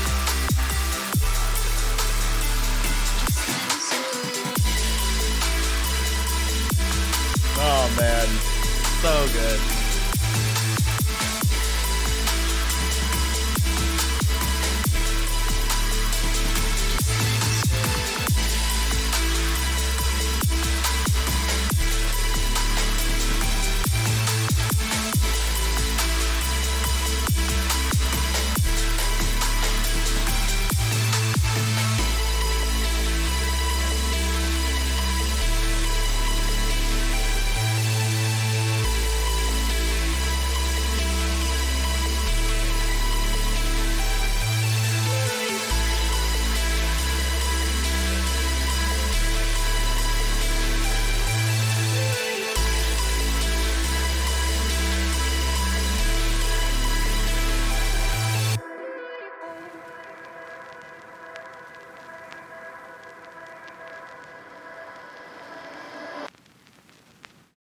That second drop was fucking phenomenal.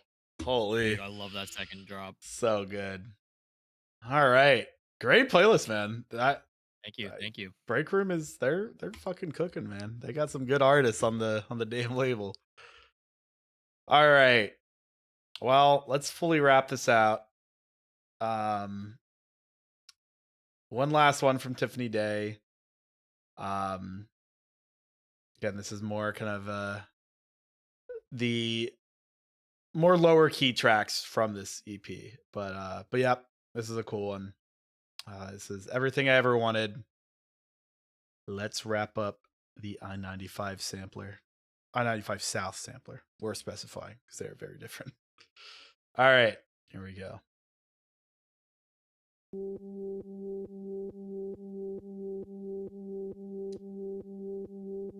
If this is everything I've ever wanted, why does it feel like something's missing? Got a question, is this actually real? I've never been able to see myself as somebody more, somebody like the other bodies on my screen I adore. And if I got a little love from you, is it just my luck? Or do you actually believe I'm someone you could look up to? Cause I never really saw it in me. I don't believe that you could see it in me either. I think I'm a copy. You see, I'm terrified that I don't really know myself well. I get too influenced in and over my head. I can't tell what's really me or really you. The lines are always a blur. I feel this pity deep inside me. I'm self-conscious, it hurts. So I keep living out my dreams and meeting people I love. But I can't tell if they think I'm somebody worthy of trust. I always dreamed about these moments, now they're actually real. But somehow I'm stuck in my head and I don't know how to feel.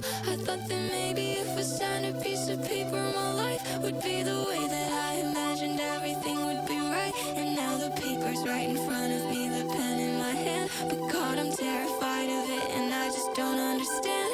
How my passion for the thing that raised me up as a child turned into my greatest fear, and how I don't even smile when something good comes crashing into me. It's like I can't breathe, cause all I think about is when that good thing finally leaves. If this is everything I've ever wanted, everything I've ever wanted, everything I've ever wanted, why does it feel like this is everything I've ever wanted, everything I've ever wanted, everything I've ever wanted, why does it feel like this is everything I've ever wanted, everything I've ever wanted, everything I've ever wanted, why does it feel like this is everything I've ever wanted, everything I've ever wanted, everything I've ever wanted, why does it feel like this is everything I've ever wanted, why does it feel like something's missing? Got a question, is this actually real? I've never been able to see myself as somebody more, somebody like the other bodies on my screen I adore.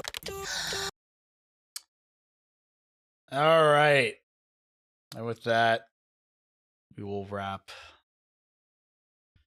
EDM review 30. This was an interesting one, man. This was very interesting. Guys, if you would like to check out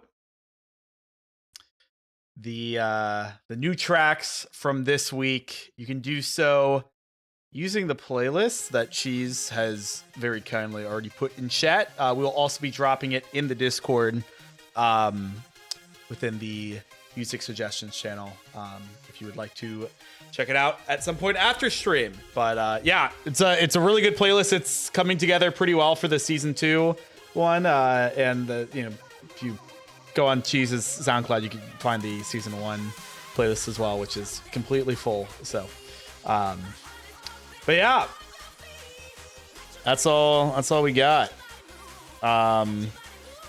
If you would like to check out my wonderful co-host Cheese, there you go.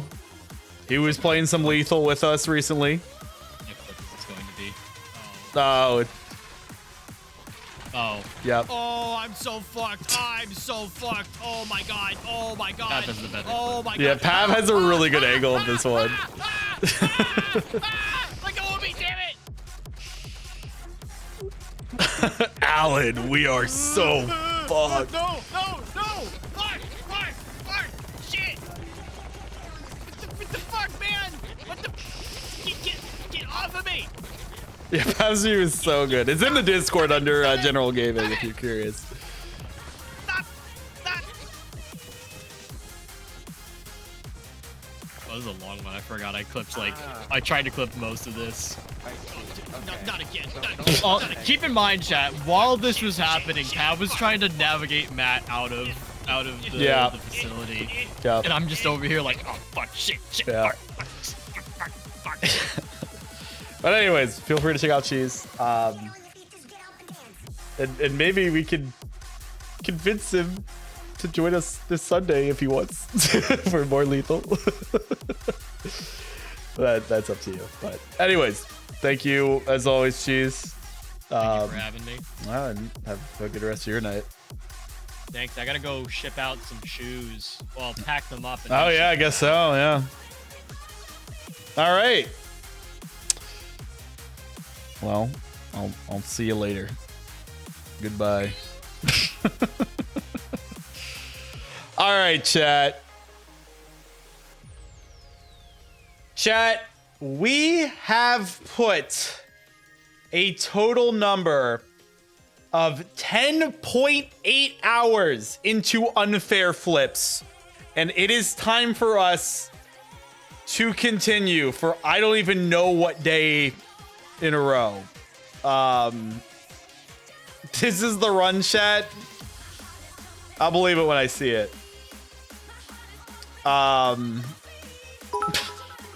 Okay. Motherfucker.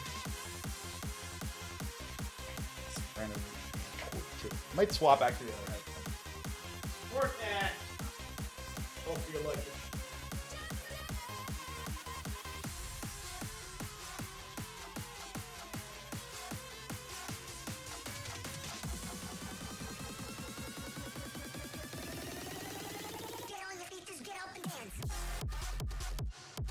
All right.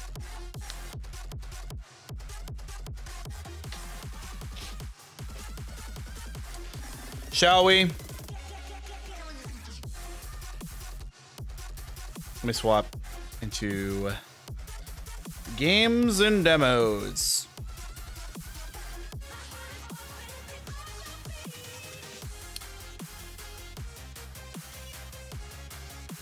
All right. Oh, I gotta leave the stream together.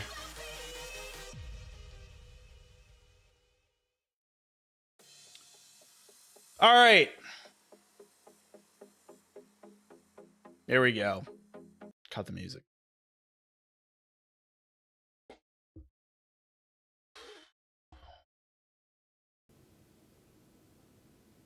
This damn coin.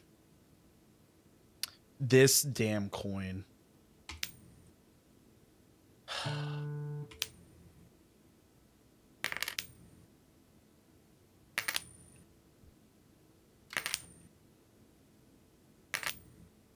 I wonder which bad endings we'll get tonight, you know?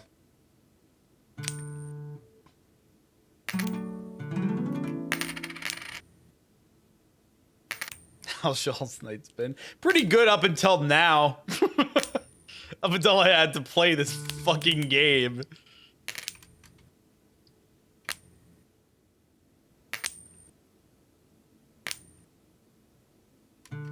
this soured the mood a bit.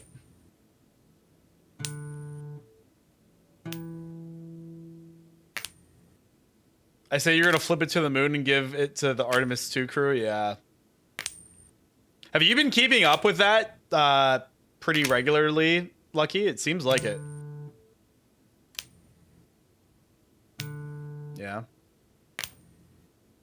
I've like surprisingly not been following it super closely, which is kind of unusual for me because I'm kind of I was a very big space buff when I was younger. That was like, I think, my first kind of special interest. I was like into space, and then I was into geology, which was a crazy pull. And then I feel like I didn't really know what I wanted to do. But then I like slowly kind of got like into tech and stuff. Cause I would just like, I was the kid that would just take shit apart. Cause I was like, how the fuck does this shit work? So I just like open it. So I got into that. And then I got into like filming shit because I got my first camera from my lovely aunt. And then eventually got into got more heavily into computer stuff. Is geology just rocks? It's like, yeah, it's like any ground stuff. Again, this was like an interest when I was still in like middle school, so / like very late elementary school. So you had a Steven Universe arc. Yeah, one could say that, I suppose.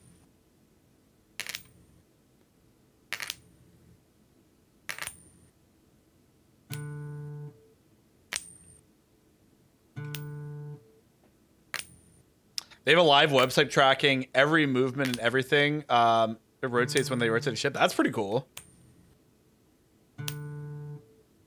This is the thing that cracks me up when people talk about like the Artemis 2 mission. And you know, they're like, I can't believe it took them so long to do this again, blah, blah, blah. And it's like, okay, well, first off, you need like things to be right in order for there to be like the funding for it. But even then, like, I feel like there's a different set of expectations on like what a space mission like this is in like the 21st century compared to, and even like compared to the earlier parts of the 21st century. Like these are the kind of things that people care about, as like these, like, you know, being able to like see the live tracking and like get, you know, these like interviews with like the crew on the ship like live, and like, so yeah, I mean, that all adds complexity. I can only imagine. But it's very cool. It's all very cool shit. For the little bit that I have kept up with it. It seems pretty neat.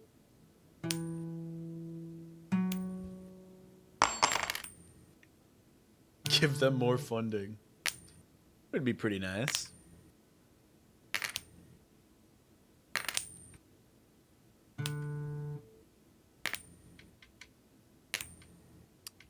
I'm trying to like get a feel for how we are pace wise. I guess we're still at 30%. I saw the calculations of the mission. I got headache, no joke. Yeah. It takes a lot of very, very, very, very smart individuals working together to do this sort of thing, man. Especially with like the crazy precision that like this one in particular has been done with. It's crazy, man.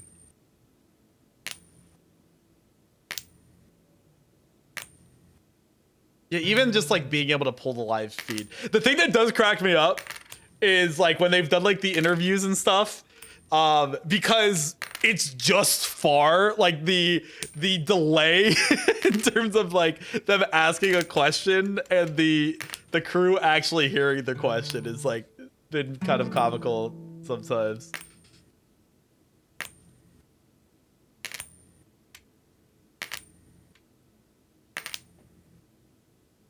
But yeah, I'll have to I don't know. I feel like I've been so wrapped up in Ludwig and Michael Reeves tip to tip in China, like just watching that I've almost been like so occupied with that content and like other people reacting to that series that I've kind of missed some of the Artemis 2 stuff. The what? It's called tip to tip. They go from one tip of China to another tip of China. All right. There's no sexual connotations here. Get your mind out of the gutter.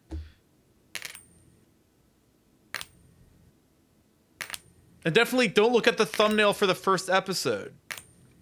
It's definitely not sexually implying at all. Touching tips is crazy content. Good for them, I guess.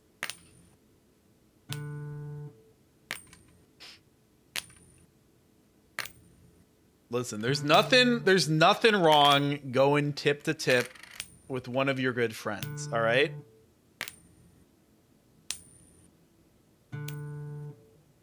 Don't make it weird. What does that even mean? You know what it means. It means going from one tip of a country to the other tip of the country.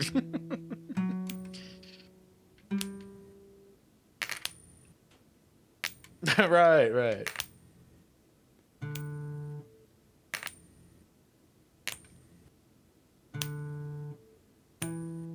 It is a really good series, though. Very, very entertaining. Would recommend it a watch. Last year's was also good when they did Japan. But I don't know. This one was just like so much crazier because it was longer and which made sense because like the distance that they had to travel compared to Japan was crazy. And they really lucked out with Japan because they were like kind of struggling at one point, and then they had the infamous ferry skip where they found a ferry that was able to take them and their motorcycles over a nice gap that helped save them time. So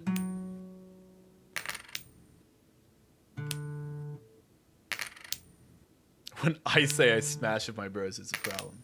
Hey man, you do you.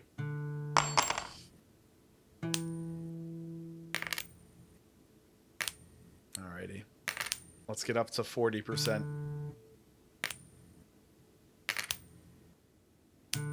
Let me see it.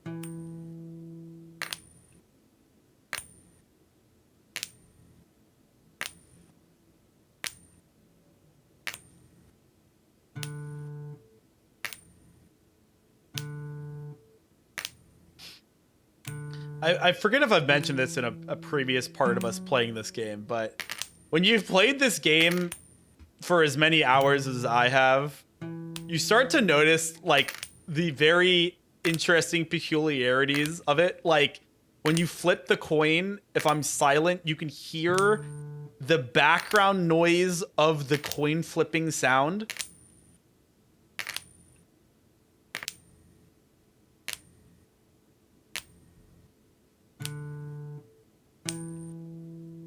It's there. It's subtle, but it's there. Nice.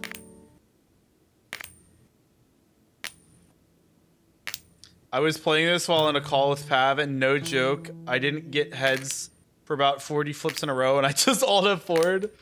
Weak mindset. Weak mindset.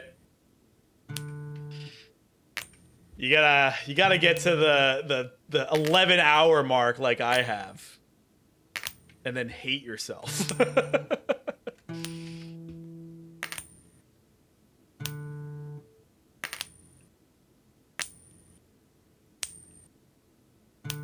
I also had to go to work, so there's that. Yeah, that's an important detail.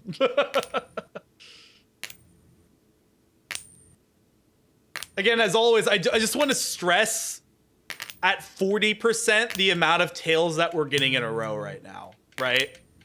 And just keep that in mind for when we get to 60%, which is the exact opposite of this, and how many heads we won't get in a row.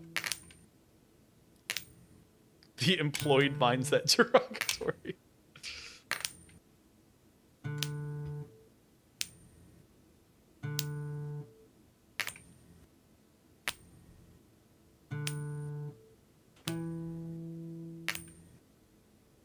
Come on, can I get my heads combo up, please? That would be wonderful. So I can start making more moolah. Like, I'm just not even getting fucking combos, I say, as I get a combo. But that was a weak combo, so it basically doesn't count. There it is.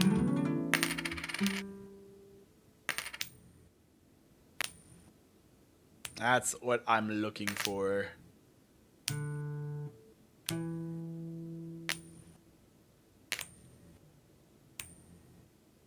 Building up for the dream of Teto and a happy meal every day. Leave me alone.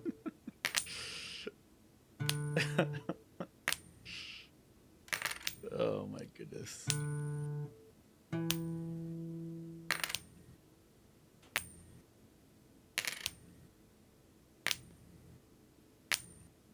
Apparently this game had an April Fool's update, I was told. I don't know what the joke was.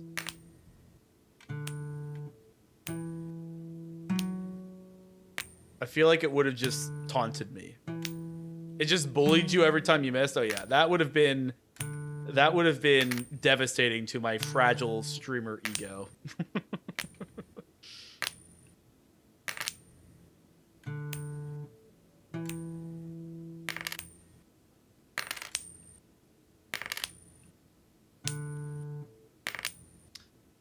All right, come on, man. Let's pick up the pace here. I feel like this is not a good seed.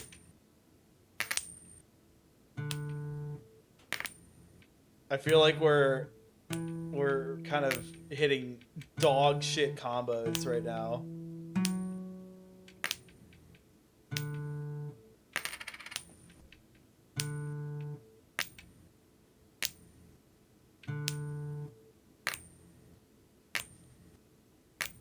This is brutal. This is not a good way to start. Like, you almost like want to have like a good run that inevitably fails to start, because at least it gets like your hopes up, you know, enough to like continue to want to play the game. But when you just get like a shit seed and you're just like, it's pulling teeth, like even getting to like what should be relatively easy upgrades, like this is the part that just fucking sucks about the game, man.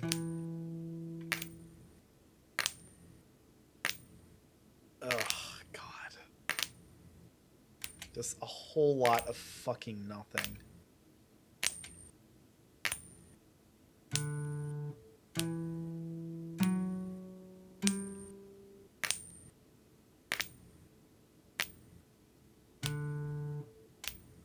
There's only time. I'm starting to doubt that even time is a factor here, given my play time of the game. Forgive me for being skeptical.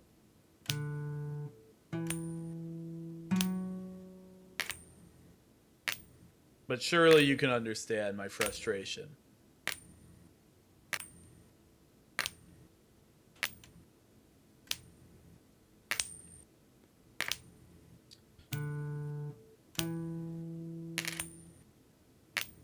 This is like one of those things where, like, I'll be happy when I'm done this game, but like, I'm gonna have to find something else to do. Like, how am I supposed to spend my you laugh, you drink Wednesdays now? You know?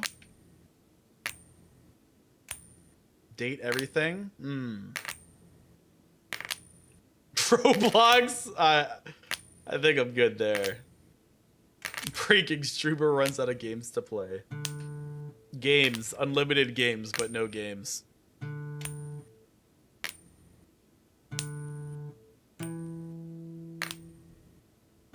my god, please. Just give me like a fucking half decent combo, man. You can look at your game suggestions, imagine that. I actually do have a couple of like single stream games in mind. I'm being a little bit dramatic. There's one that I found recently. I'm trying to remember the name of it, but it's like a a game online where you're given like the sound of a pitch, and then you have to like drag the slider up to recreate the pitch as closely as possible from memory.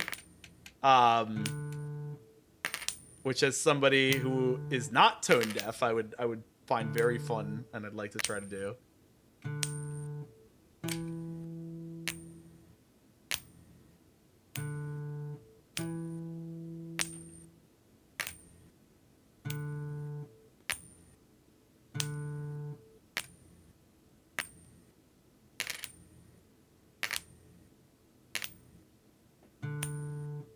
Once again, I just want to stress the amount of nothing we're getting tails wise at 40% for when we inevitably get to 60%. Just remember this, because I will not be getting the same fucking treatment.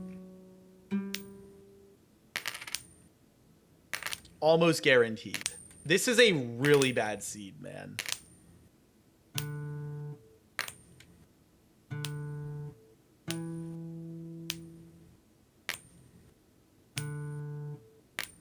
I'm becoming more and more convinced that I have the copy of the game that's actually impossible to win, as some sick fucking joke from the devs. Like, what if we did a seed where it's just actually like impossible, you know?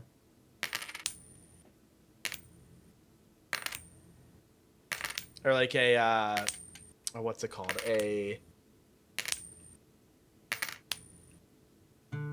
Like basically setting up the generation for the seed, that it will never create a successful seed. That's what I feel like, man.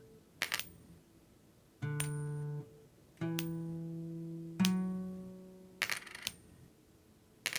my god, I can almost get the coin. Please. Oh my god, please, bro. One more. God. Oh, took forever. Now we can actually start getting reasonable money. Peep the McToast in just chatting. The McToast? The McToast. Is this a McDonald's item?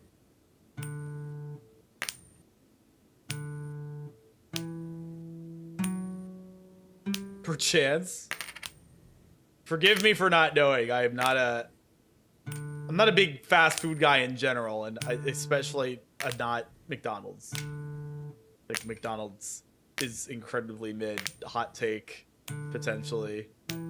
Outside of their fries, I think their food is often outclassed by other fast food restaurants.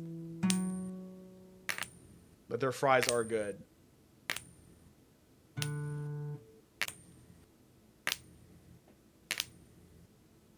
This isn't about McDonald's being mid, this is about the McToast. Okay, fair enough, fair enough. What the fuck? What the fuck? What the fuck? What is this, bro? It's just a fucking hamburger bun turned upside down. Am I fucking crazy? And this is just a fucking shitty grilled cheese. This is just a shitty grilled cheese with bacon. Beast burger as menu items.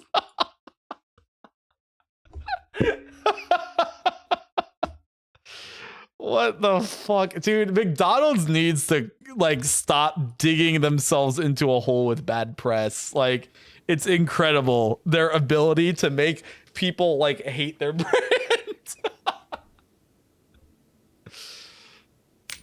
If it costs more than $2 to $3, I'd be offended. And you know it probably does, right? Fucking... Oh, I did not mean to upgrade that.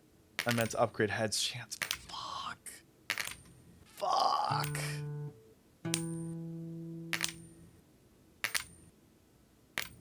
Is that real? Like, is that chat? Is that real? is it actually a real image? I don't know if it's 8 to 10, but I feel like it's gonna be like 350, which is too much. Crocus is real. Probably like. I'm not reading the rest of that, motherfucker. I don't think it's an American McDonald's product. Again, I'm not like that seems like a breakfast item. Maybe, right? Maybe not. I don't know. That feels like if it's McToast. Maybe not though. I don't know. Like I think the thing that's funny is there's nothing like inherently wrong with it. It is bread and cheese. But it's like the audacity to just like to not actually make like a normal looking piece of toast and just like reuse a burger bun, I think is like the... I'll tell you, I haven't seen a McToast at my local McDonald's. Okay. Well, I'm glad you can speak for me because I could not tell you the last time, one, that I've been to a McDonald's, and two, like looked at their menu offerings. Because usually if I'm going to McDonald's, I have a general idea of like what I'm gonna get. Like I'm just gonna, you know, get like some fucking tendies. Not even tendies, sorry, the McNugget. Which again, I gotta stress, I think the McNuggets are really mid. I think Wendy's makes a much better chicken nugget than McDonald's does. And they have the spicy nuggets, which are pretty damn good.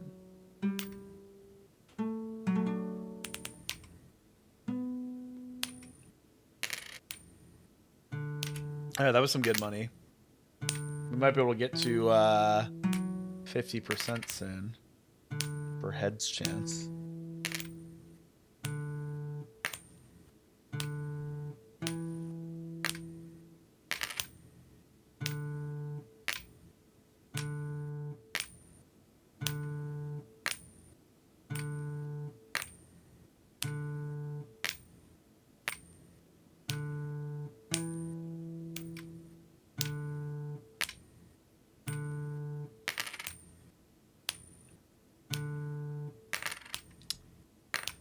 Oh, man. Come on. If I could just get another half decent streak. Give me some good combos here, man. Damn, I hate that I'm thinking about Wendy's, because now I want Wendy's, motherfuckers.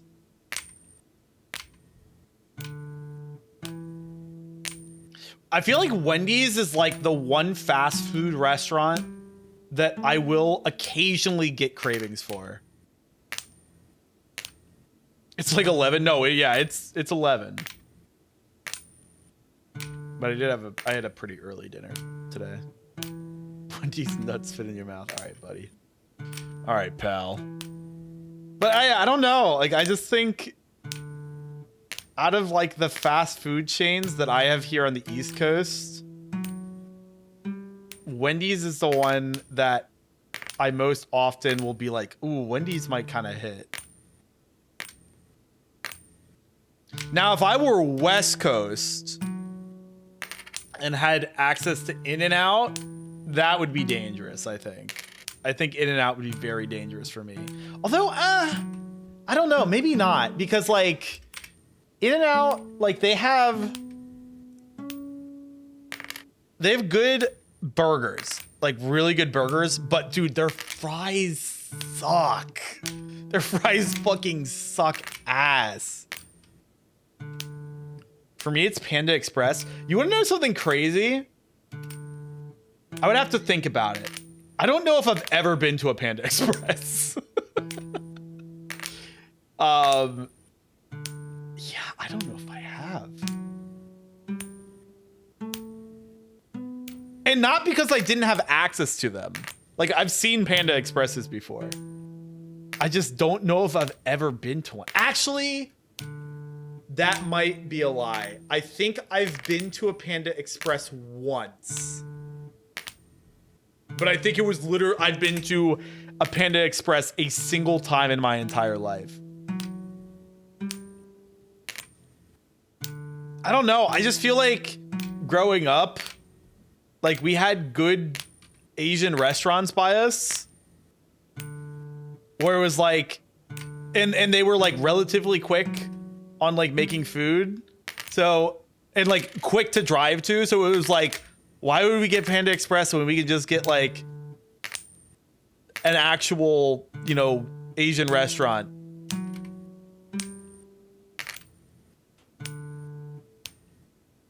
And probably less time.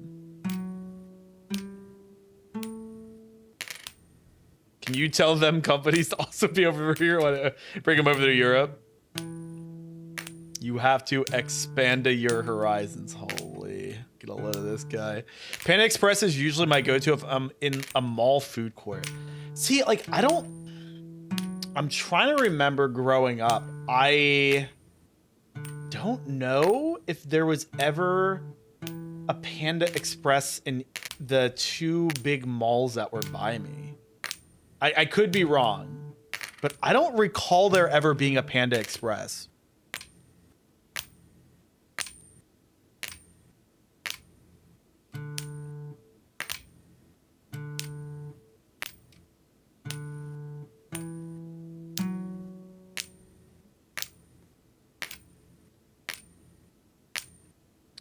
That reminds me about Chick-fil-A. Their fries used to be bomb and now they're just... Wait, what did they change about their fries? I don't really get Chick-fil-A.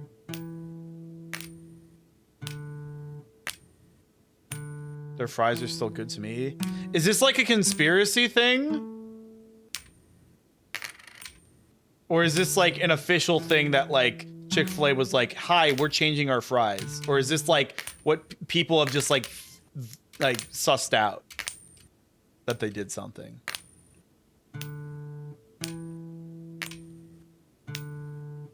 They're almost always soggy now. Do you think it's maybe just it could just be your location? Again, I just don't really get Chick-fil-A, so hear me out, Arby's. I will hear you out on Arby's. Hold on. I will hear you out on Arby's for one thing. For a single item, and it's their fries. Arby's fries are fucking amazing. Their curly fries are like, it's stupid good. The rest of their food kind of fucking sucks, but their fries are awesome. They might be one of my favorite fast food fries. Straight up. I would pick Arby's fries over McDonald's fries. That is how much I like Arby's fries. I just wish the rest of their food was as good as their fries.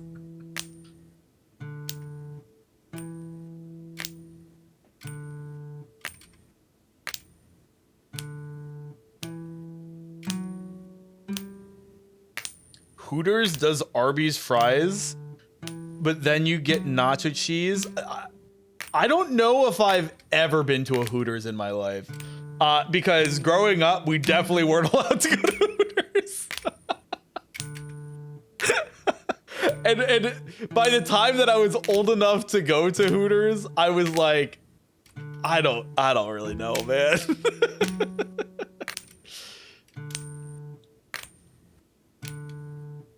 It wasn't ever like I never had like this strong desire. I'm like, yes, let me go to the place that their quirk is hot waitresses, which I know might sound a little crazy coming from a heterosexual male's mouth, but I don't know, man. It was just like, I feel like Hooters' whole thing was the very attractive waitresses, and their food probably sucked. But I am saying this as someone who hasn't been to a Hooters, so that I might be wrong. For Hooters, I think you have to be at the age where you just don't care anymore. But that's what I mean. Like, I'm not like 70 years old, you know? I feel like I feel like that's got to be a majority of their audience. Yes, you are. I packed my shoes. I see he hasn't won yet. We haven't even got into a 9 combo yet. So you've missed literally nothing.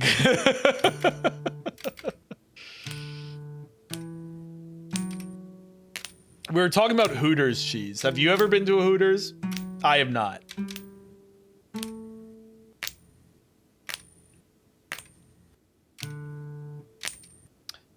I feel like I'm trying to think of like the places that we would go to growing up. We definitely did a lot of like Italian. So here's the thing. We did Italian, but it was almost surprisingly, it was almost never Olive Garden.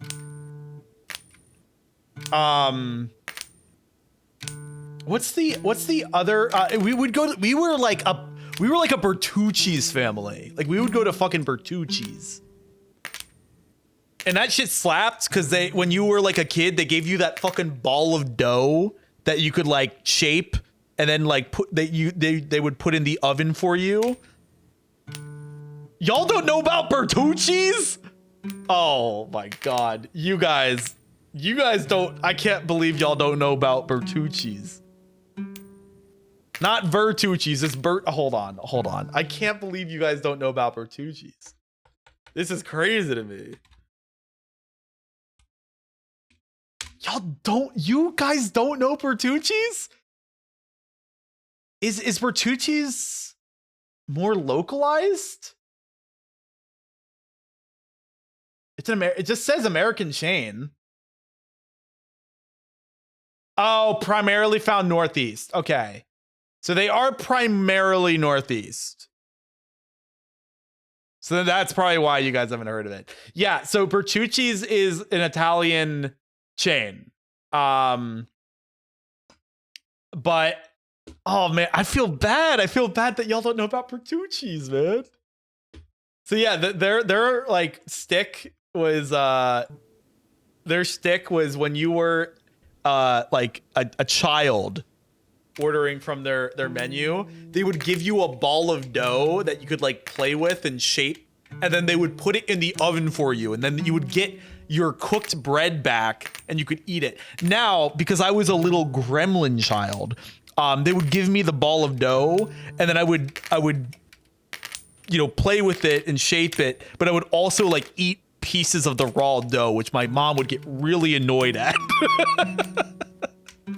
But I would just eat the raw dough, man.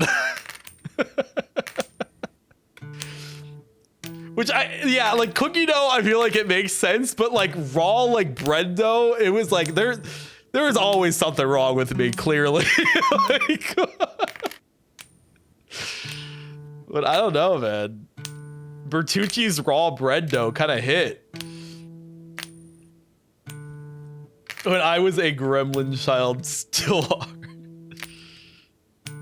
What was he cooking? Not dough. Yeah. But yeah, Bertucci's. So we do Bertucci's, Chili's, On the Border. I'm trying to think other chains we would do. There's a chain that I think is pretty localized called PJ Wheelahan's. We would do that, but like I don't so like we were not a big Olive Garden family. I don't think we were a big Applebee's family. I'm trying to think of some of the other big like American chain restaurants. Are there any other like big ones that I'm forgetting? But I remember we were like, I really liked On the Border growing up. I think what I liked about On the Border is you get the fucking unlimited, you get the unlimited tortilla chips. And my brother and I would just fucking clear, we would just clear tortilla chips at On the Border, man. What are some of the other chains? We were never a Buffalo Wild Wings family. Because I would like refuse to eat wings for a majority of my life. Like bone-in wings until I was like in high school. that was when I started having bone-in wings. There was this place called Freddy Fat Bears or something. It's something like that. Yeah, it's something similar to that. Chuck E. Cheese? Okay, so we did Chuck E. Cheese, but that was like a birthday thing when we were growing up. Which makes sense, because, you know, it's like an arcade that has pizza, basically. So we would do Chuck E. Cheese, but it was mainly DMs. Sorry. What did Cheese send me? He sent me a DM archive video. Gentlemen, we need some new business ideas. Okay, how about Duolingo? But it's like Hooters. I have not seen this one. No. How about a new investment firm? Oh, I love that. Great idea. Excellent ROI. How about the public library? But it's like Hooters. How about we open up a new shopping center? Oh, I love that. Excellent choice. How about like a Denny's? But it's like Hooters. So like a normal Hooters? Okay, fuck you guys. I'm going to Hooters. The public library one? Yeah, I think he's cooking. That could be the revival that public libraries need. Oh man. Yeah, I'm trying to think what other chains are there? What other chains are there that I didn't say? Was Texas Roadhouse even? Isn't Texas Roadhouse a newer chain? We did not do Texas Roadhouse. What other chains are there?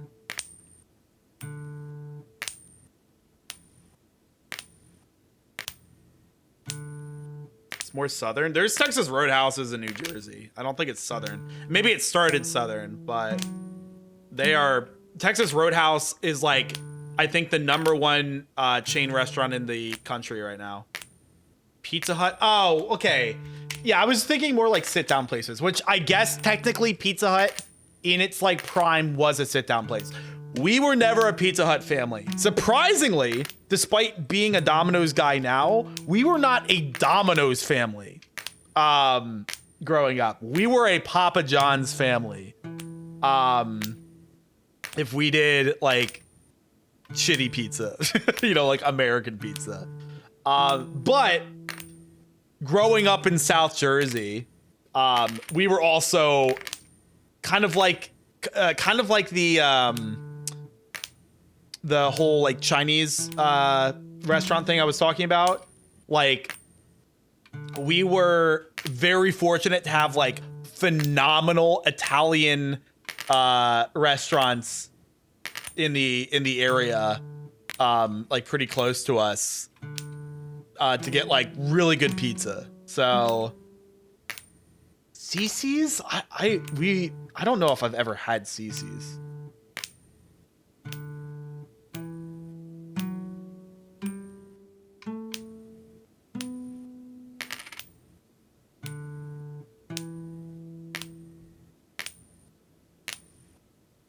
The old Chinese food place next to my old house closed and merged with the the shitty one down the street and it blows. Oh man, that sucks.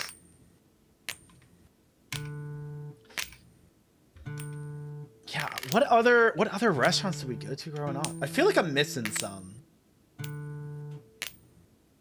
In terms of like chain ones. There's obviously plenty of other restaurants that we would go to that are like local, so it doesn't really wouldn't be ones you would know.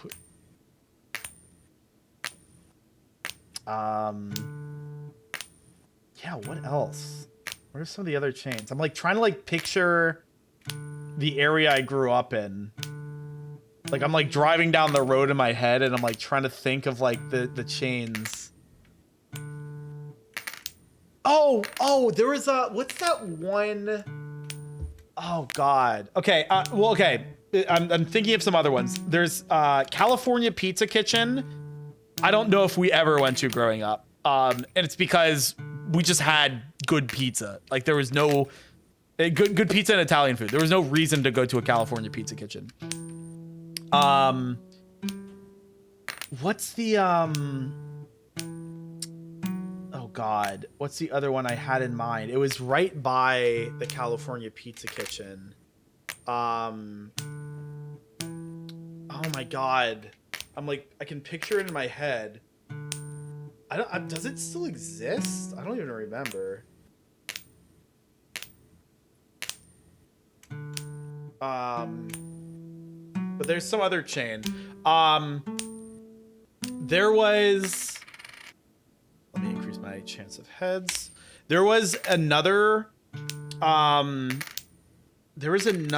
chain that eventually died.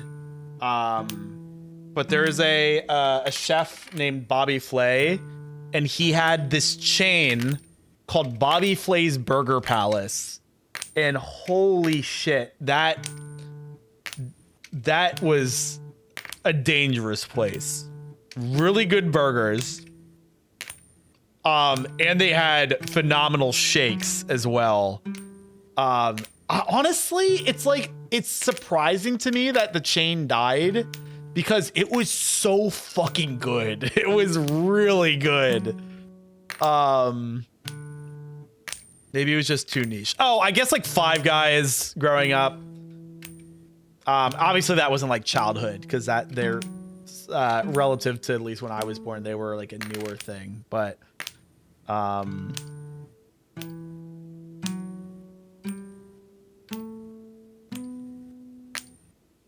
chef named Bobby Flay, brother. Who do you think we are? Some people don't know Bobby Flay. Inevitably, I guarantee you, people don't know Bobby Flay. Fazoli's? I've never heard of that.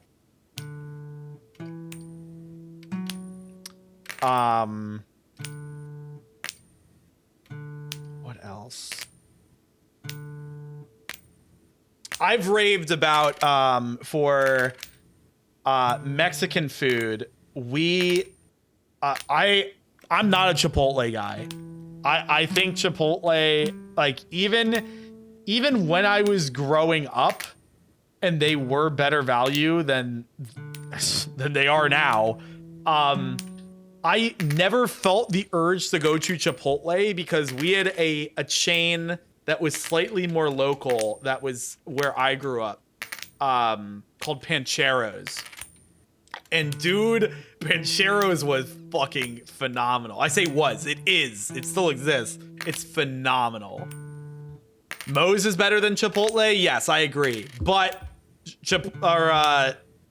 if you had a Pancheros, it clears Moe's, man. It clears Moe's. Moe's does not even compare.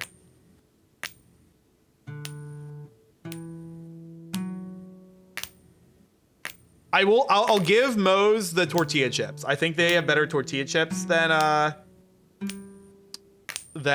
Pancheros does from my memory, but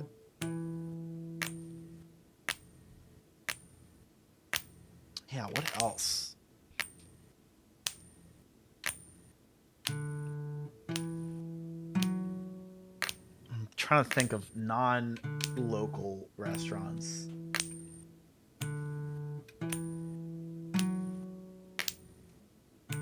I still feel like I'm forgetting one of the big ones, like one of the big chains.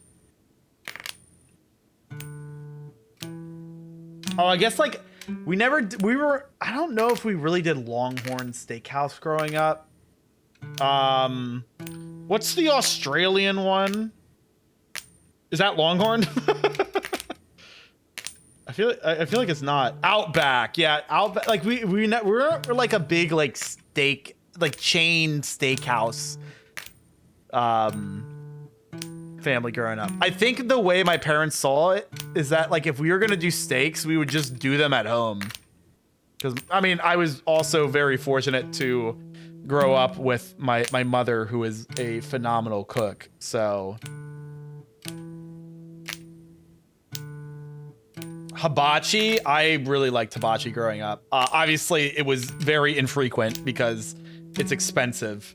But we did hibachi a couple times for like birthdays and stuff. I think hibachi's really fun. It's nice to like have a show while you're eating, you know. And we had some decent hibachi places by us. Yeah, it's also just a lot of food. Jordan, thank you for the 5 months. I'm trying to take you to hibachi. I would, you know what I have, like, what I would kind of crave that I haven't been to in a while, restaurant-wise? The issue is just it's also very expensive, is a Brazilian steakhouse. Man, that shit's kind of fire. But damn, they're expensive. But damn, it's so much meat. Wow, we fucking rolled all the way back to McDonald's. Let's go on Tuesday.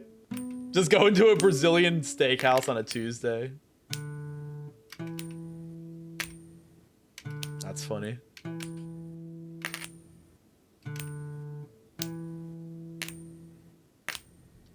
I just got home and I looked on the table and my family got Panda Express. We brought it back. I'm not going to McDonald's. Absolutely not. We already had this discussion. I will not repeat myself.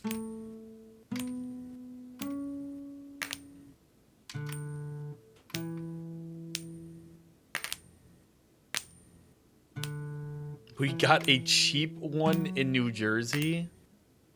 What, Brazilian steakhouse? Not cheap. I was gonna say it ain't Fogo. Yeah, Fogo de Chao is phenomenal, but dear Lord, it's expensive.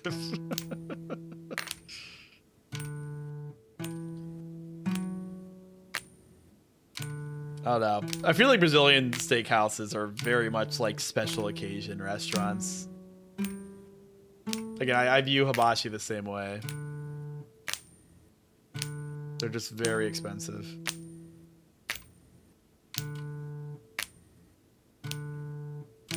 Oh, I didn't mention Taco Bell. Again, I was not a Taco Bell kid. One, because I don't think I was like... I craved... Well, we've talked about this. I don't think I like had the taste for like fast food Mexican when I was a kid. And growing up, if I want Mexican food, I don't want Mexican fast food. Like, I just like, it's not, it's like that segment is just not in my DNA. I don't know. It's like if I want Mexican food, I want to get it from like an authentic place, or I want it like still half decent. Like, I don't want to eat Mexican food and then like regret my choices in the bathroom, you know?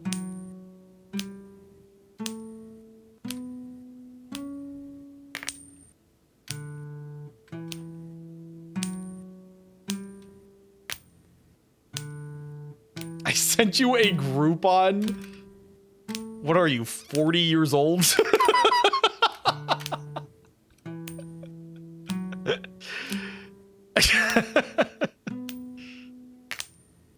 I never got the whole Taco Bell destroys your stomach. That has never happened to me.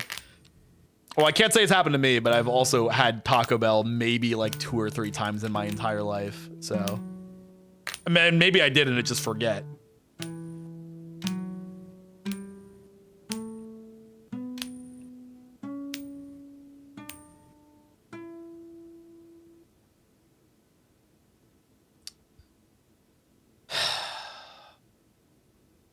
Here we go.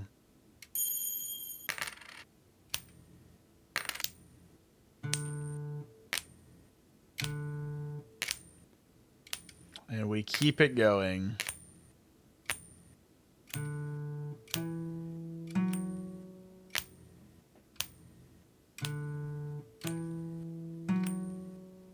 Maybe we can get to 60%.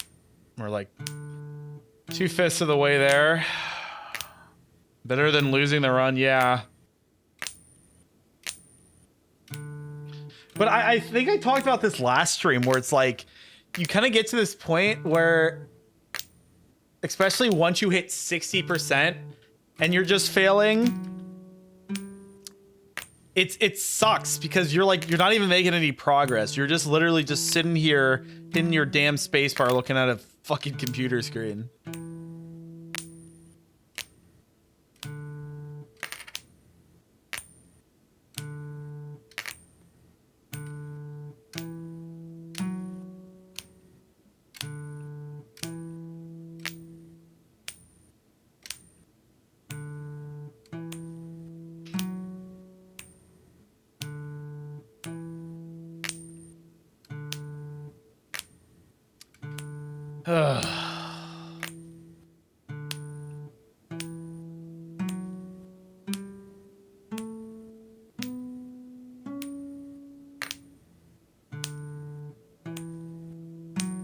I could just get another or a couple more 8 combos. That'd be nice just to get my money up.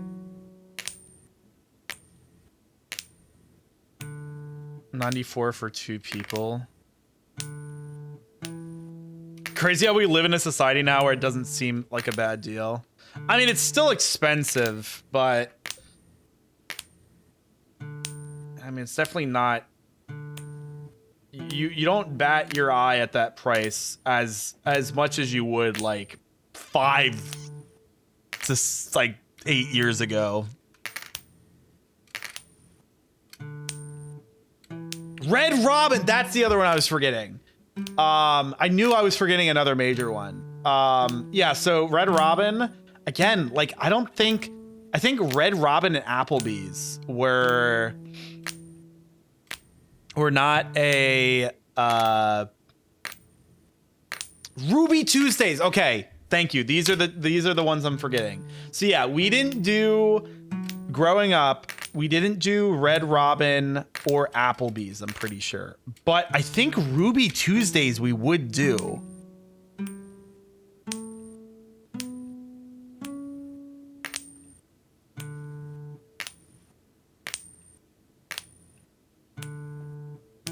We got kicked out of a Ruby Tuesday once. We as in you and me? I don't recall that. Unless you mean you as in your family. Okay, okay. My dad was the best.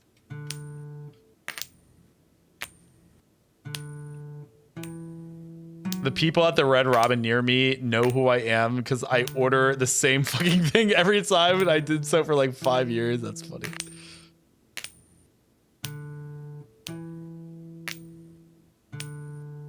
Okay, Mater.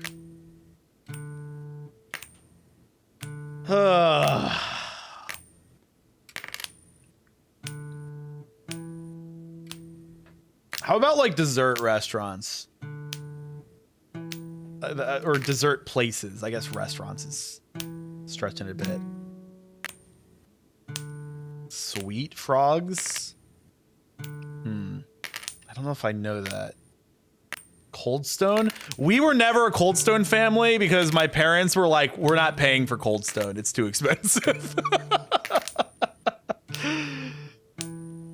My parents refused to pay for Cold Stone. We were a really big Rita's family, which I don't know How far does Rita's extend in the country? I'm not sure. But we were like, Rita's was definitely our like go-to.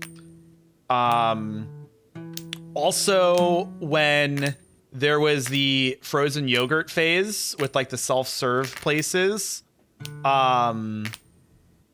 we loved those. Those are like, I feel like there's not a lot of like chains across the country. They were just like places that popped up everywhere, but they weren't like necessarily chains. But frozen yogurt is so forgettable. I disagree. I have such fond memories of frozen yogurt. I loved frozen yogurt places, man. I would always, dude, my shit is I would mix the chocolate froyo with the birthday cake froyo to do a chocolate birthday cake. And then put an ungodly amount of toppings. But man, I loved froyo, man. That was my shit. It like makes me sad that I mean, I'm sure there are places, but there's just like they've been like, I feel like the trend as of late was like cookies. So, you know, you had your Insomnias and your Levain or whatever the fuck. Froyo? Yeah, frozen yogurt. You've never heard it called froyo? I'm sorry, were you not cool? I have. Okay. Crumblin' or crumble. Crumble fucking expensive as hell. I agree. Jordan, how do you feel about crumble? Jordan loves crumble.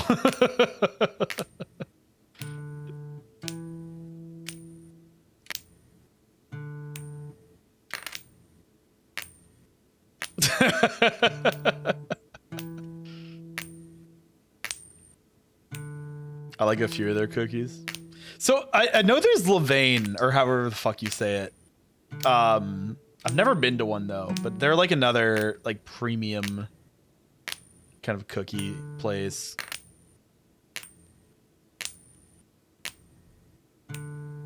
So we going on Tuesday? Because now I want to go. Can you like remind me about this tomorrow when I'm not streaming, and then I can think about it then?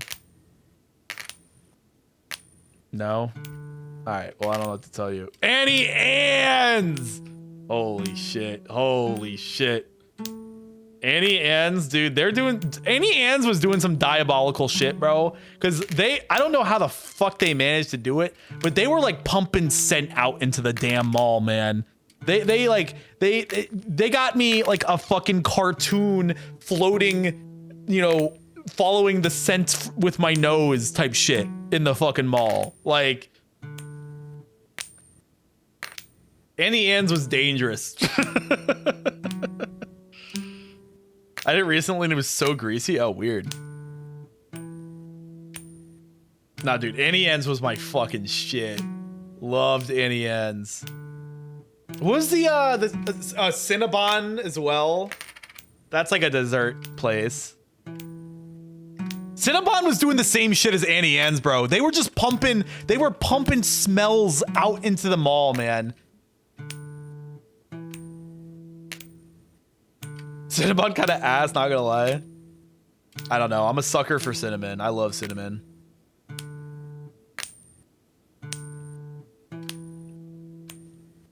Cinnamon's gotta be like one of my favorite spices. I love cinnamon. Did y'all, any of y'all motherfuckers have cinnamon bread growing up? Do we have any cinnamon bread enjoyers in chat? You get a damn piece of toast, put some butter on that shit, and then put cinnamon and sugar. Dude, that was my shit. Oh, man.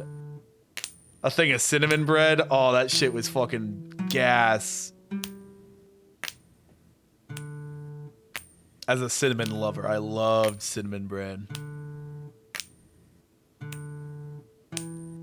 I'm just making myself hungry as hell right now. Holy.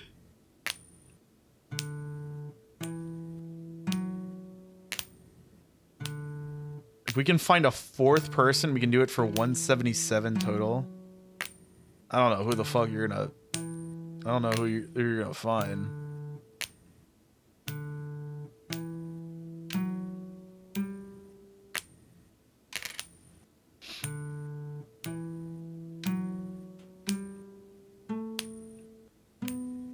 You're killing the VOD frogs right now. Making them order from 10 different spots over Uber Eats.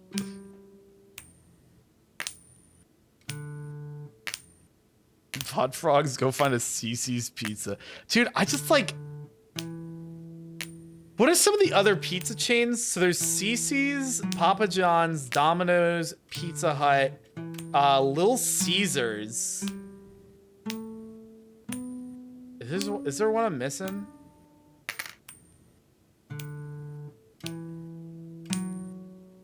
Wow. Hungry Howie's. What the fuck is Hungry Howie's? We do not have that here on the East Coast. Wawa's just like its own thing. Wawa's convenience store. Freddy's. I do adore Wawa. While it used to be better, it still has a soft spot. Or I still have a soft spot for it.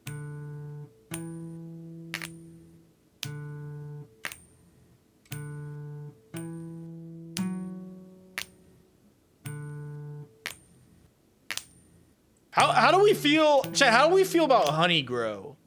How do we feel about Honey Grow?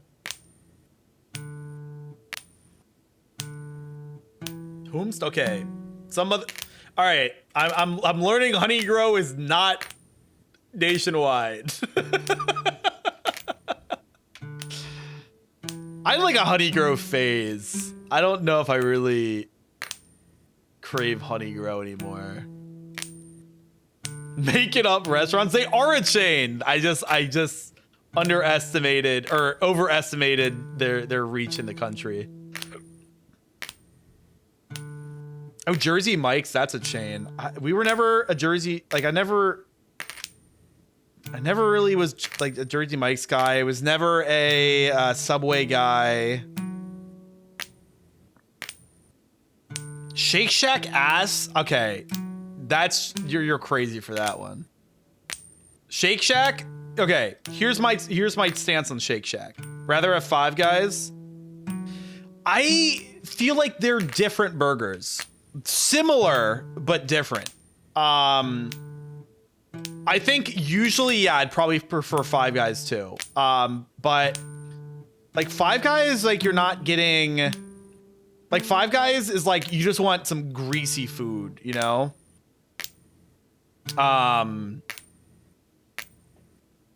Whereas like Smash Burger, you can get like, you know, like the Smoke Shack or whatever that I usually get, where it's like, you know, a really nice, you know, burger sauce that's on it. It has peppers. So, you know, it's a more complex flavor. But dude, here's the issue with Shake Shack. Here's the issue. Their fries suck, which is going to upset some people that I say that, because some people like their fries. I think Shake Shack's fries are fucking booty cheeks. I think they are so incredibly mid.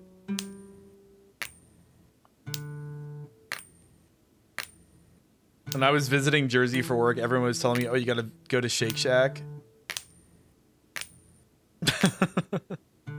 Chick-fil-A terrible fries. Okay, see, I disagree with the Chick-fil-A fries. I like their waffle fries, but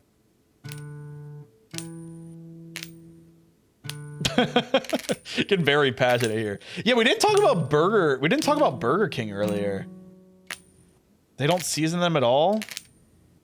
I feel like they do. It's just that it is a more potato-y fry because it's a waffle fry. Like they still season them. And they also have like a cheese sauce that you can dip them in, which is pretty fucking yummy.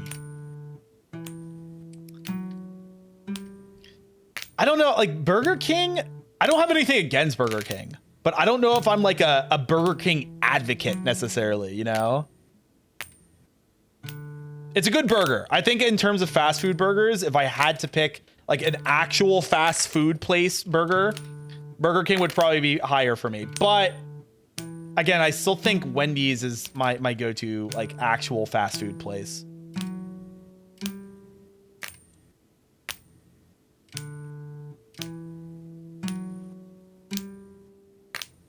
They had a $2 meal deal during COVID. Wait, what? I missed this.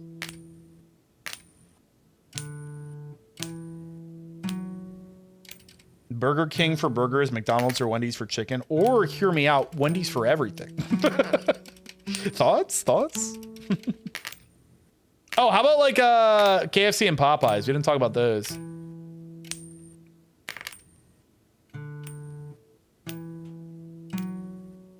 Well, we already know about our KFC experience recently. we already know about KFC. And our fake ass chicken sandwich with some goddamn tendies on it during the sumathon. Popeyes has a pretty banging chicken sandwich. It's no way Burger King is a real place. We miss you. $2 snack box? What the fuck? Is this real? Is this... Dude, what the fuck was I doing? What the fuck was I doing during COVID? Is that $2 snack box, 10-piece nugget, 1 medium fry, 1 cheeseburger, 1 small soft drink? This can't be real. Did they do this?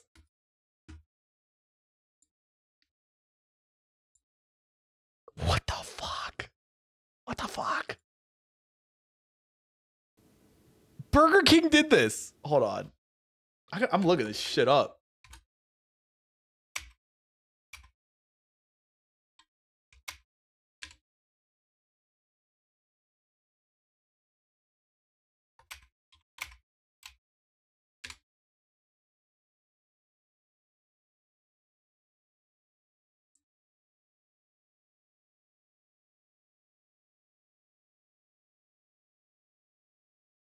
Okay, this is from 2024. Oh, there's also from 5 years ago. So yeah, that was probably during COVID. Holy shit, this is real.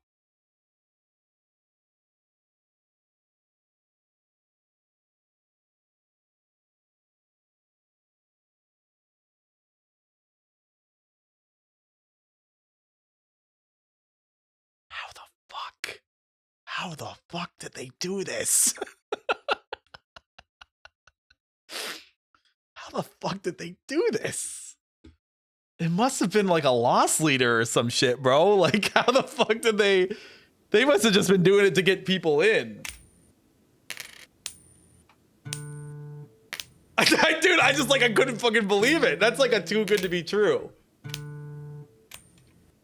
I mean, it definitely feels like it like today's like food world. Even 5 years ago, that would have fucking blown my mind. Stop coin game to do that. No, we must stay focused, brothers. Tier list, I'm with Jordan. We must stay focused. We are letting temptations get the best of us. We gotta stay locked in. Oh, okay, yeah, I was gonna bring up Raising Cane's. Raising Cane's? I fuck with Raising Cane's. We are finally getting them on the East Coast. And I fuck with Raising Cane's. I don't believe in Raising Cane's? What do you mean? Chicken is okay, sauce is what makes it good. Cane's is only sauce. Chicken is terrible. I disagree.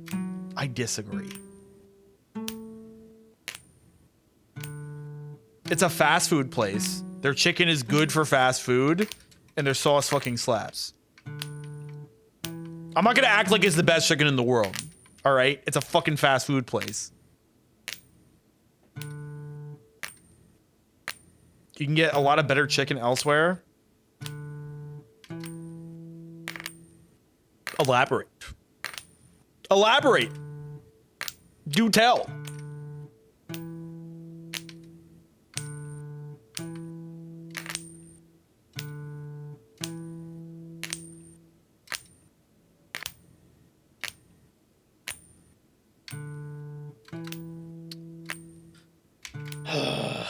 God damn it, man.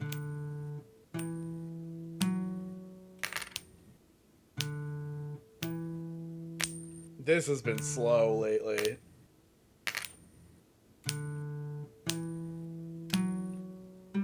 Yeah, we're not even at 60%. We're only like 2/3 of the way to getting the 60% heads chance.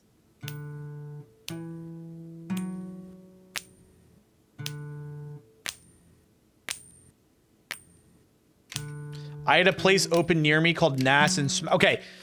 I asked for better chicken, and he lists a place that is not a chain and is not fast food.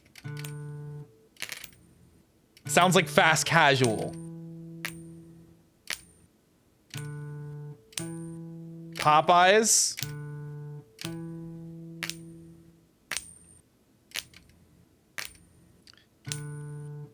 I think there is an argument to be made that Popeyes does have the best chicken, but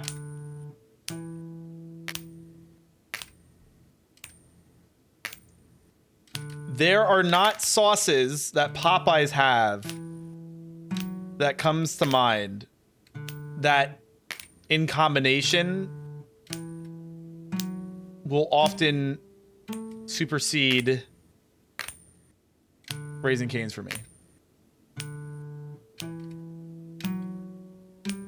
Popeyes does have a phenomenal chicken sandwich, though.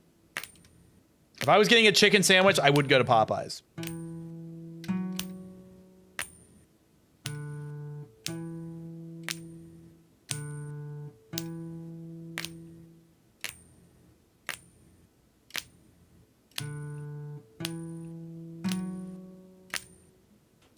The spicy sauce they have ain't spicy enough. Yeah.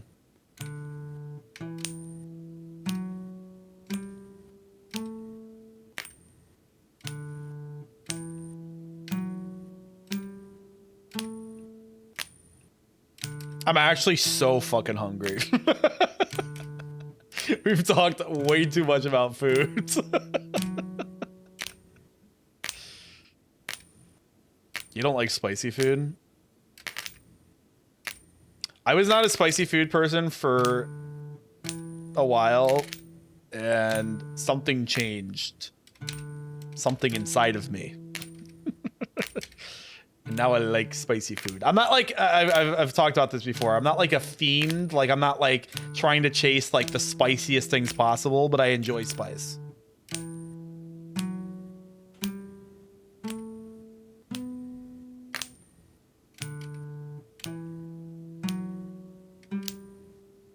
You have to realize that I also get Cane's like once a week or every other week. I have that chicken all the time. It can be better.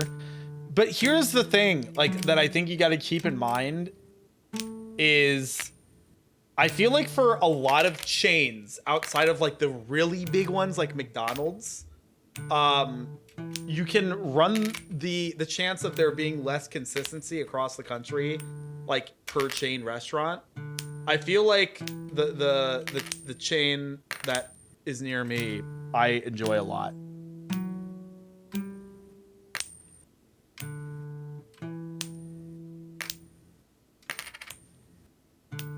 Show my tier list.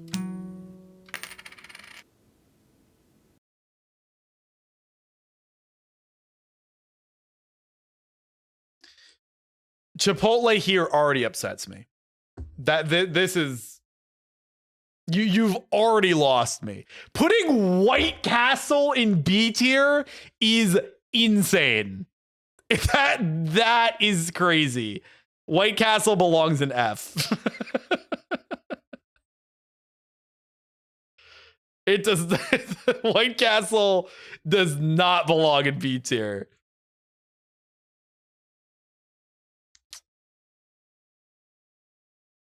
White Castle's goated. This is probably the thing I could most disagree with. I think White Castle is awful. Who put Jordan put Chipotle at the top? I would settle for B or C tier for Chipotle. It is not the top tier. Dude has never had the 30 burger box. Brother, why would I want 30 dog shit burgers? That sounds like a fucking a method of torture. I've not had Culver's. Panch is second. You are delusional. You're actually delusional, having grown up in South Jersey, thinking that Chipotle is better than Panch. We can't talk anymore.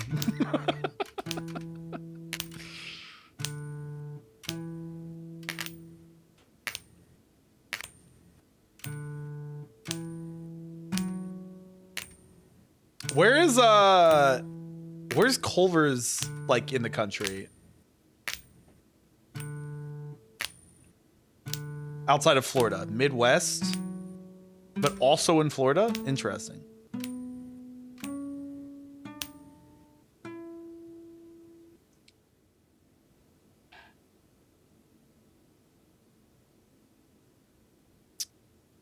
Here we go.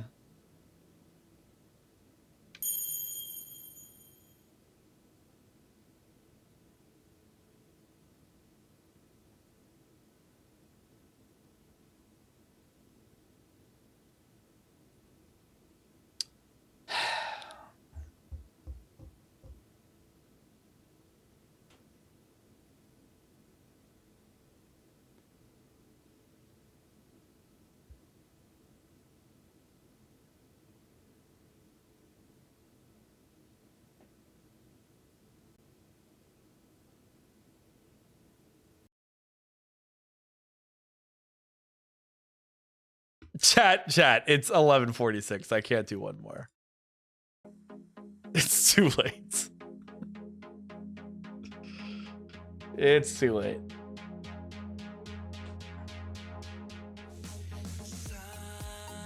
All right.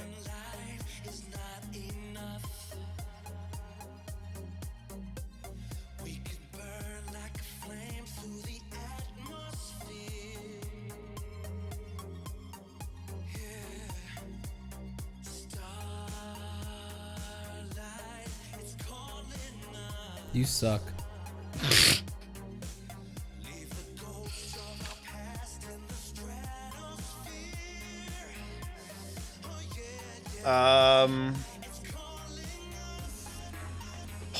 You can vote whatever you want. We're done.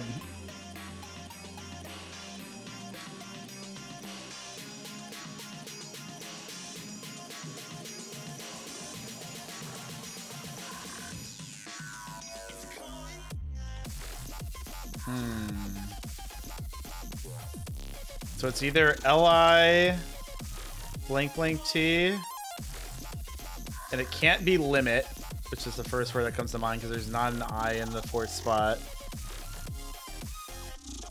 So then the other option would be, can't be pilot.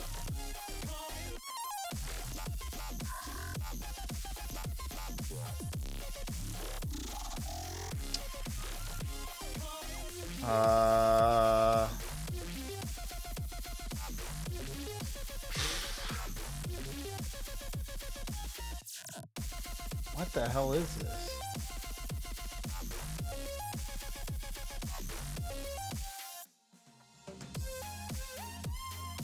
What is this?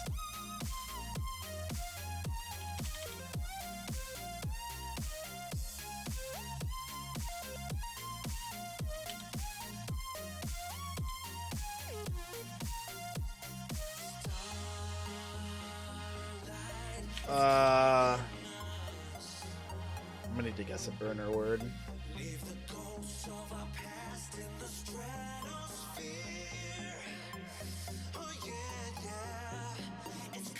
It's not a great burner word because it's reusing.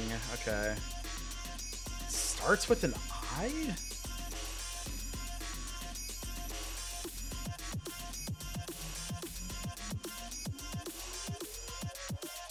What the fuck?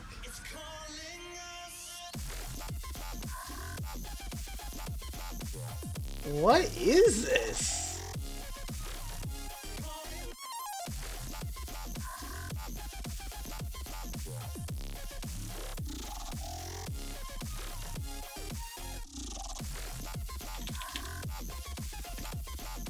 Inlet. All right, let me do these push-ups.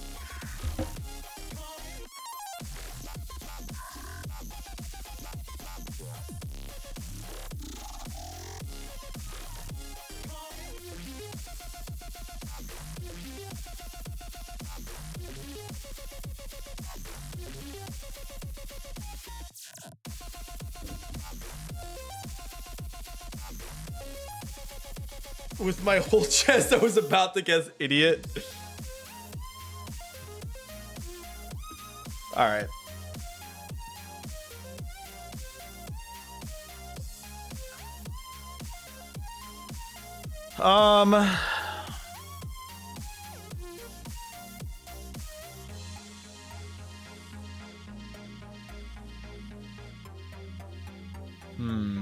Peer associate, colleague, fellow. All right.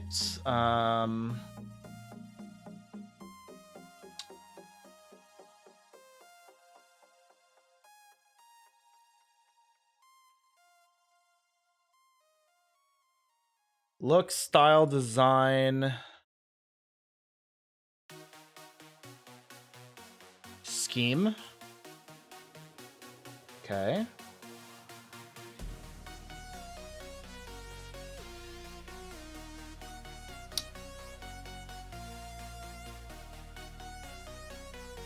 Parallel, uneven, monkey, pull up.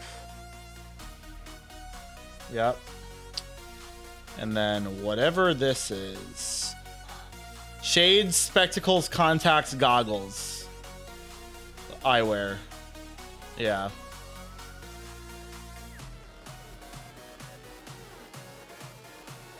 Flip coin now, Matt. Connection. One more run. I am done. I'm done. It is almost midnight. I'm not starting another round. With all due respect. Your daily reminder at the mini still paywalled.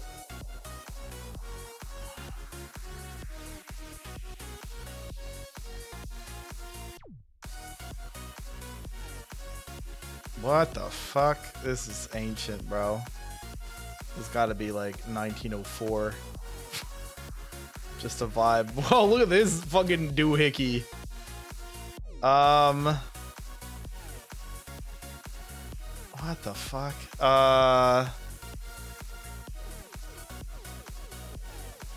Maybe like 1935?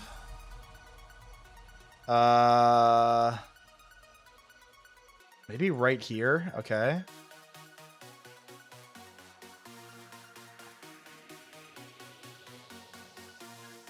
We like 70s? 60s. Fuck, that was bad.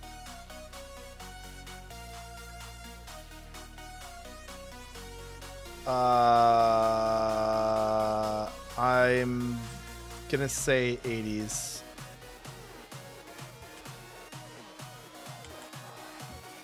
$3,800 for a daily. We're doing good on the dailies lately for Chronophoto. We've been struggling with these.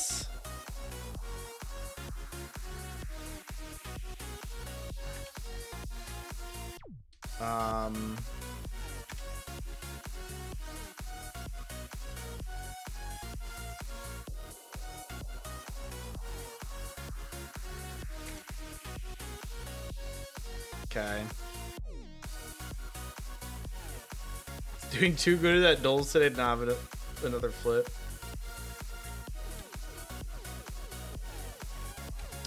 My guess is it's a late.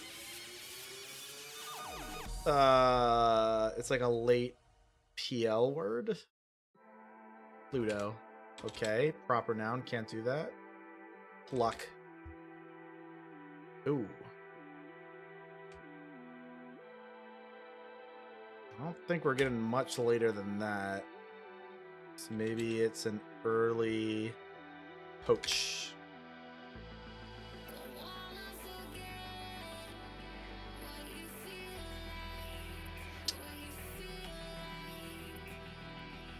Maybe it is a PLU. You can't really get much earlier than that, and okay. What other plume? There we go. All right. Spider. A noun meaning any of it. Worrywart. A noun meaning a person who is inclined to worry unduly. Worrywart. A noun meaning a person who is inclined. British ass word, bro. Hunch. Never A verb used it in my meaning to push fucking or- life. Detour. A noun meaning a deviation. Hamstring. A noun meaning either of two. Sternum. A noun meaning a compound ventral bone or. Rivalry. A noun meaning the act. Ramifications. A noun meaning branch, offshoot. Ramification. Capsule. A noun meaning a membrane or. Epigram. A noun meaning a concise poem dealing pointedly. She and really had to often think about that satirically definition. With a single thought or event. She said and epigram. often ending with an ingenious turn of thought. Epigram comes from Greek Really had to stew on that one for a bit. batu. A noun meaning the beating of woods and bushes to flush game. Also, a hunt in which this procedure is used. The word originates from French, derived from bat. I don't fucking know. Acacias. Some. A noun meaning gum Arabic. Thank you, Minecraft. Examen. A noun meaning examination. The word originates from Latin, referring to examining the balance of a scale. Examen. A noun meaning examination. The word originates from Latin, referring to examining the balance of a scale. What the fuck Rembrandt. was that word? A biographical name meaning 1606, 1669 in full Rembrandt. Sphinx.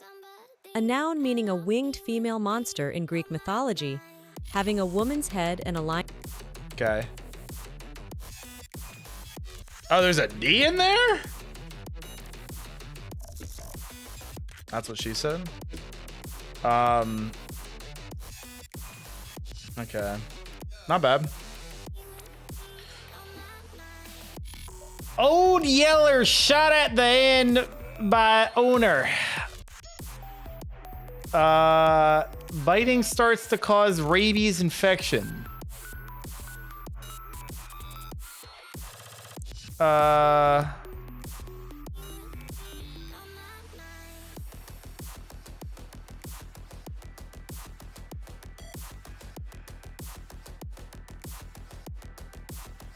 Give me the indicators. Old.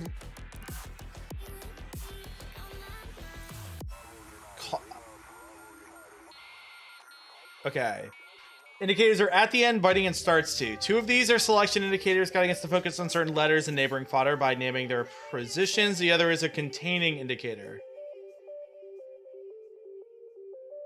Okay.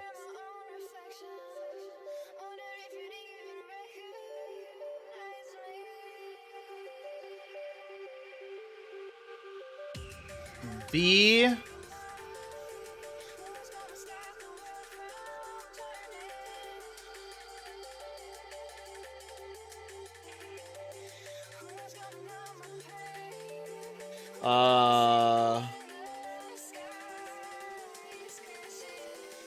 Give me the fodder. Okay. Old Yeller?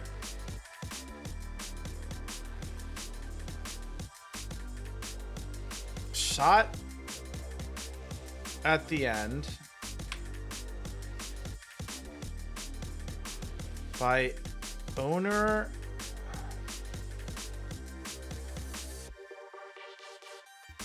Okay.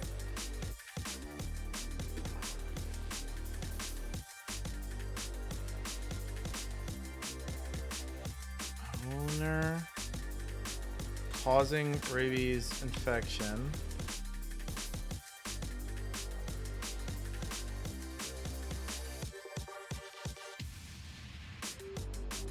What the hell is this?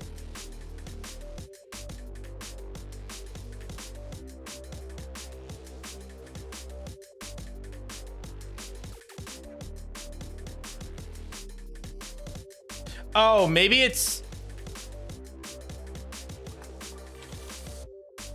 shot at the end owner biting cause rabies infection.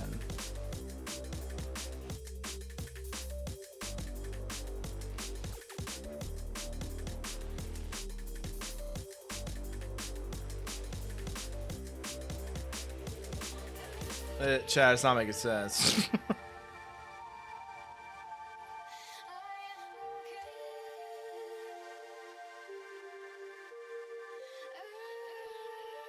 Also short a letter.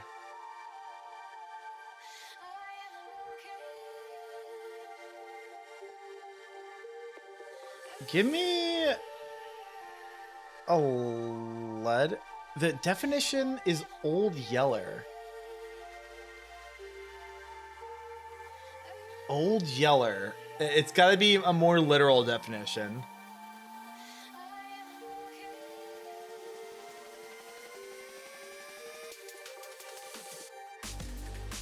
By is just a filler word. It's not part of the definition. It's not part of the fodder. It's just like there.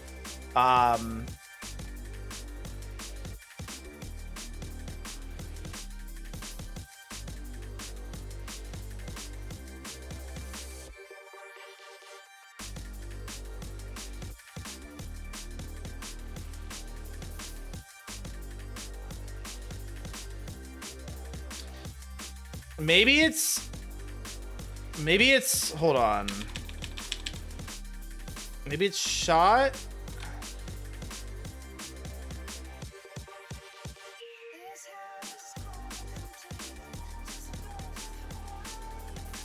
O-R-C-R-I.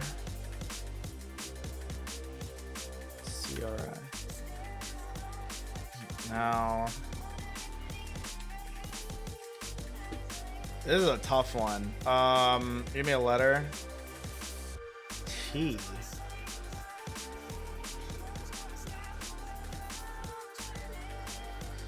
Okay, so it is taking the T. Okay. T at the end. Oh, town.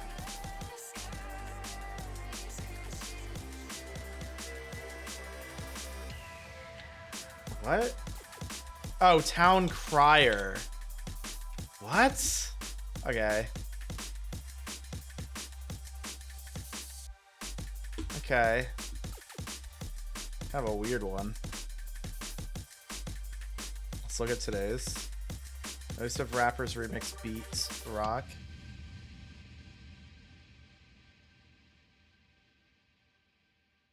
Most.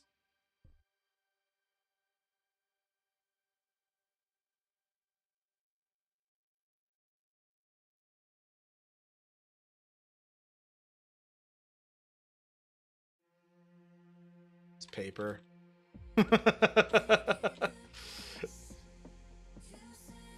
It's most of the word rappers remix, so anagram, and it's the definition is beats rock. That was an easy one. All right. Fish or best TVs? Are people just searching fish? Fuck, that's low as hell. Come on. I don't even believe this, dude. I don't even fucking believe this. That's gonna be wrong. Is 7 getting? I don't think he's getting more than. Yeah. Or Savant, whatever, however you say it. Sam Smith is getting way more. PewDiePie, you're not beating Sam Smith. Or $10 ooh, I think Madonna pulls more. Oh, I think Madonna pulls more.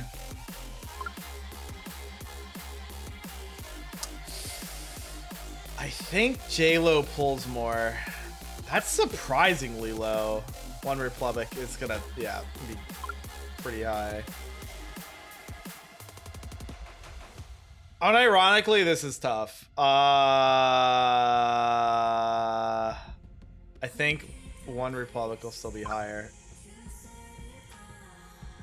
I think Outkast is going to be lower than Lil Wayne. Nice, we aced that. The original Dune or Sing 2? Is the original Dune rated that high? Yeah, no, I didn't think so. Nobody? I feel like it could be around a 7.4. Yeah. Beaver Vendetta will be higher. Good movie. On the Waterfront. I don't know this movie. Okay, that was really lucky. I don't know this movie. 8.1's pretty high though. Monsters Inc. I feel like it's going to be around here. Maybe a little higher. Oh wow, that's higher than I would have anticipated. This seems like some bullshit ass, yeah, some bullshit ass Netflix movie.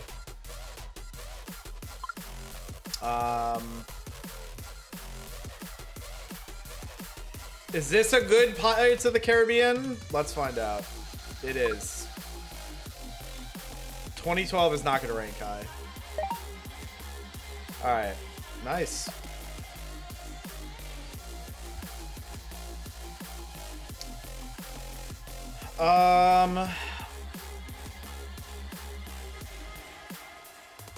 I'm going with the Tropiero. I know it's fuck all to do. Okay, it's this again. I'm taking. This is ridiculous for $9. This is offensive to look at, but it's at least $3. Like that's pretty good deal. M&M's for $4.60. You know this is the United States. Jesus Christ, dude, really? What are we doing? This looks pretty good. I mean, both look good. Oh, this looks banging, dude. I mean, that ice cream looks good, but it's also just like normal ice cream. Acai and M&M. This is a good-looking teriyaki chicken bowl, so for stadium food. Sausage breakfast pie and red pepper frittata breakfast. $99. Included in the hospitality ticket, but $99 for hospitality? Is it like unlimited food? Hooper Special or the most generic looking hot dog ever? This comes with fries. Eggs with onion and chili on toast. I mean, this is just a cheeseburger with a pint. Can't go wrong with that. A good looking slice of pizza for Scrandle. Mango of Tajin and chamoy. Ooh. This is tough. This is tough. This is really tough. Why do the pepperoni do that sometimes? What? Like the curling? It's a specific type of pepperoni that curls. Or cups, rather. That's how it's defined. Or how it's phrased. It cups. I don't know. I'm gonna go with the... Yeah, I don't know. That felt like a toss-up. Both seemed fine. This is just KFC. Like, all right.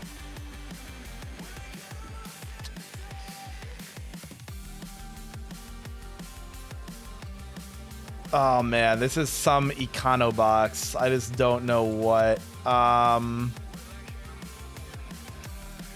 What Econo box would be selling on Bring a Trailer? I mean, I guess it technically could be anything, but is this a Civic? I can't. I feel like I would be remiss if I did not at least guess Civic. It looks like maybe a 90s Civic, but nope. Okay. Yep, it's definitely not now that it is expanded a bit. Can't be a Jetta. It's a hatch.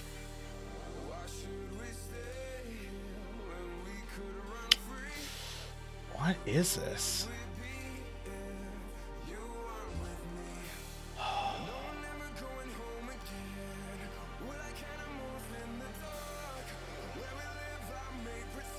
What is this? Diorite. I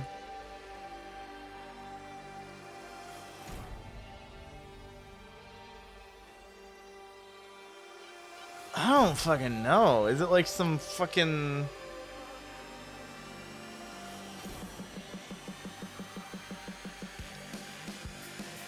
I kind of just want to guess like something that's gonna make it. It's just like a cheap looking economy car. Like that's all this looks like. I don't know what it would be. Like a Yaris. I don't. Maybe like a 2001 Yaris. I don't fucking know, man. Got the year. What is this? Okay, it's European. Is it a European brand?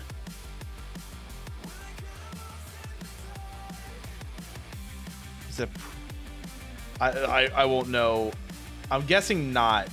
What are the Citroen? How the fuck do you spell it? How the fuck do you spell it? There we go. An SM. It's not a Citroen. Well, it doesn't help that it seems to be debadged. I got no fucking idea what this shit is, bro. Is this like an Audi? I don't know. I'm actually so lost on this. I don't think it is, but I don't know what else to guess, bro. Like an A2. Oh my god, it is an Audi. Holy fuck, crazy pull. Okay. It's not a TT. It's not a TT. Is it an A3? Yes. Okay. Kind of a weird angle. I feel like the camera, like lens is kind of was distorting it in an odd way. It made it look weird, bro. Oh, it's an S3. Oh, shit. Okay. That's pretty cool. That's pretty neat. Holy service records, Batman. Jesus Christ. They kept the fucking service records. Okay.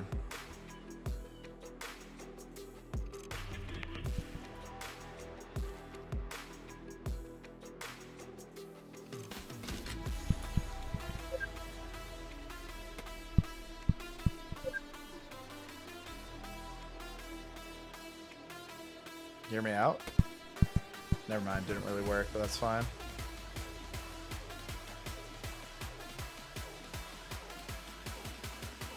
We ball.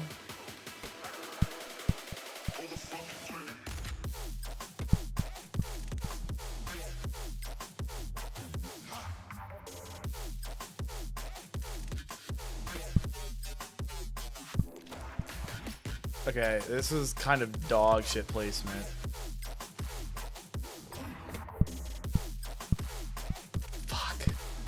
Fuck! That's so bad.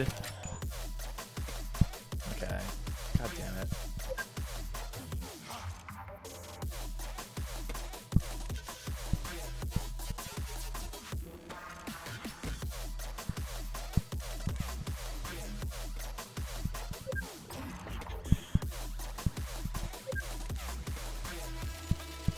All right. We'll take under par. What's today's? JP, how's it going?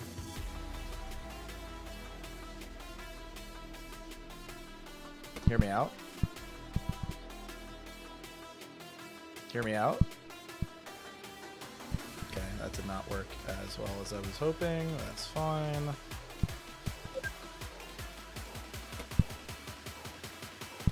You gotta be fucking kidding me. That's insane.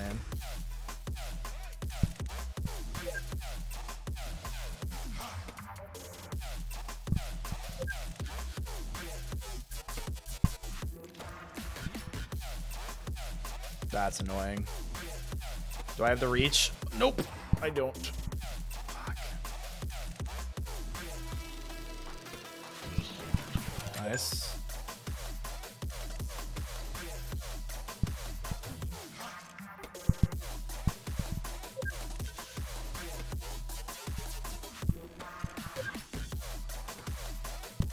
Fuck.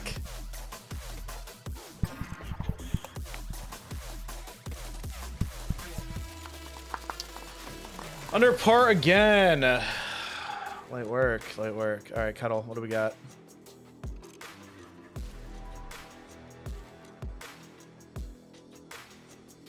I feel good with that.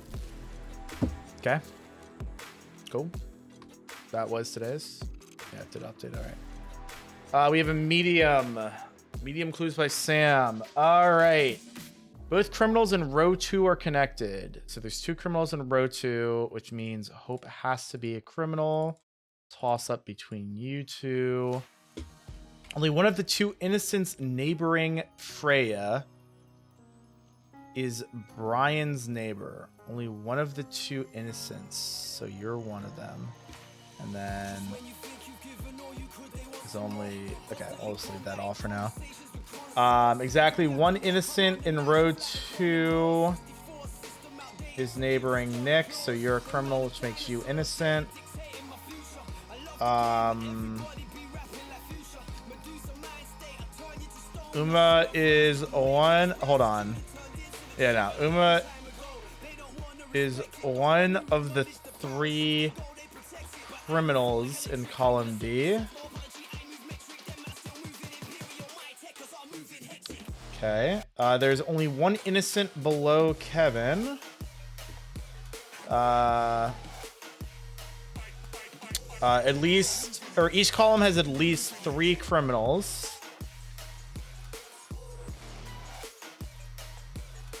Okay.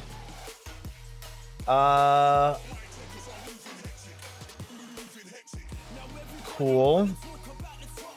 Only one of the 2 innocents neighboring Freya. It's Brian's neighbor.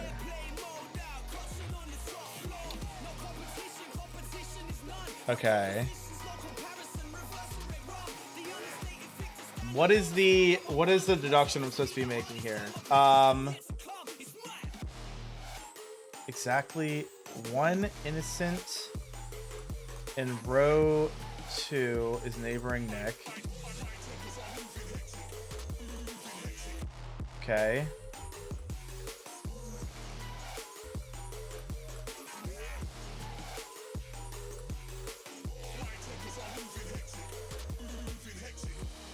What am I missing?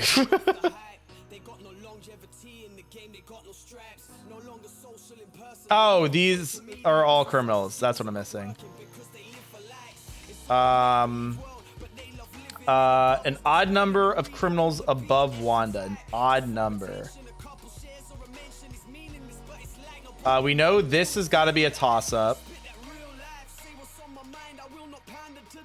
So you're innocent. Or not. Odd number of criminals above Wanda. Odd number. Oh, never mind. I miscounted. Fuck. More innocents in column A than B. So you're a criminal. Nick is one of 2 innocents in row 3. Okay.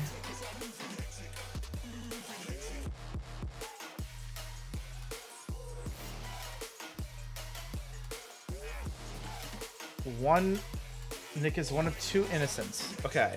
So these guys both can't be innocent between like this juggling.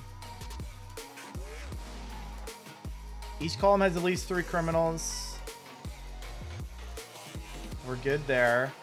Odd number of innocents on the edges. Neighbor Uma. Odd number of innocents on the odd number. So you're a criminal. No one in row 3 has more than 2 innocent neighbors.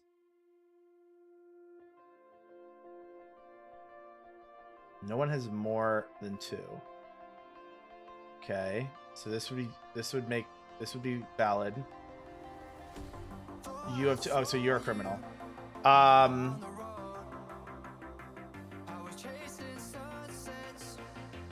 think everything else is fine. We can turn that off. Column B is the only column with exactly 1 innocent. Column B. So you have to be an innocent. There's at least 6 innocents on the edges. 1, 2, 3, 4, 5. And this has to be swapped. So you're innocent, which makes you criminal, which makes you innocent, which makes you criminal. All right. Cool. And this is a tricky. We're not going to do this. All right. Chat, that's going to be it for tonight. Thank you for tuning in. If you enjoyed the stream, you haven't done so already, be sure to drop a follow. We do these variety streams every Monday and Wednesday. We also do FNF streams on Fridays, and doesn't even do the double. It's 12:20 on a weekday. I'm trying to be better about my sleep. But yeah, so we FNF streams on Fridays and spooky streams on Sundays. So plenty of stuff for you to check out throughout the week. If you're watching on YouTube, if you're a VOD fraud, consider hopping over to Twitch and dropping a follow. You can get the stream sooner, chat with me, and hang out with whoever else is watching the stream. Outside of Twitch, I'm on all these other platforms as well. We got Discord, Twitter, Blue Sky, the YouTube channels. If you would like to see more EDM reviews or more Unfair Flip streams, you can find those over there. What else?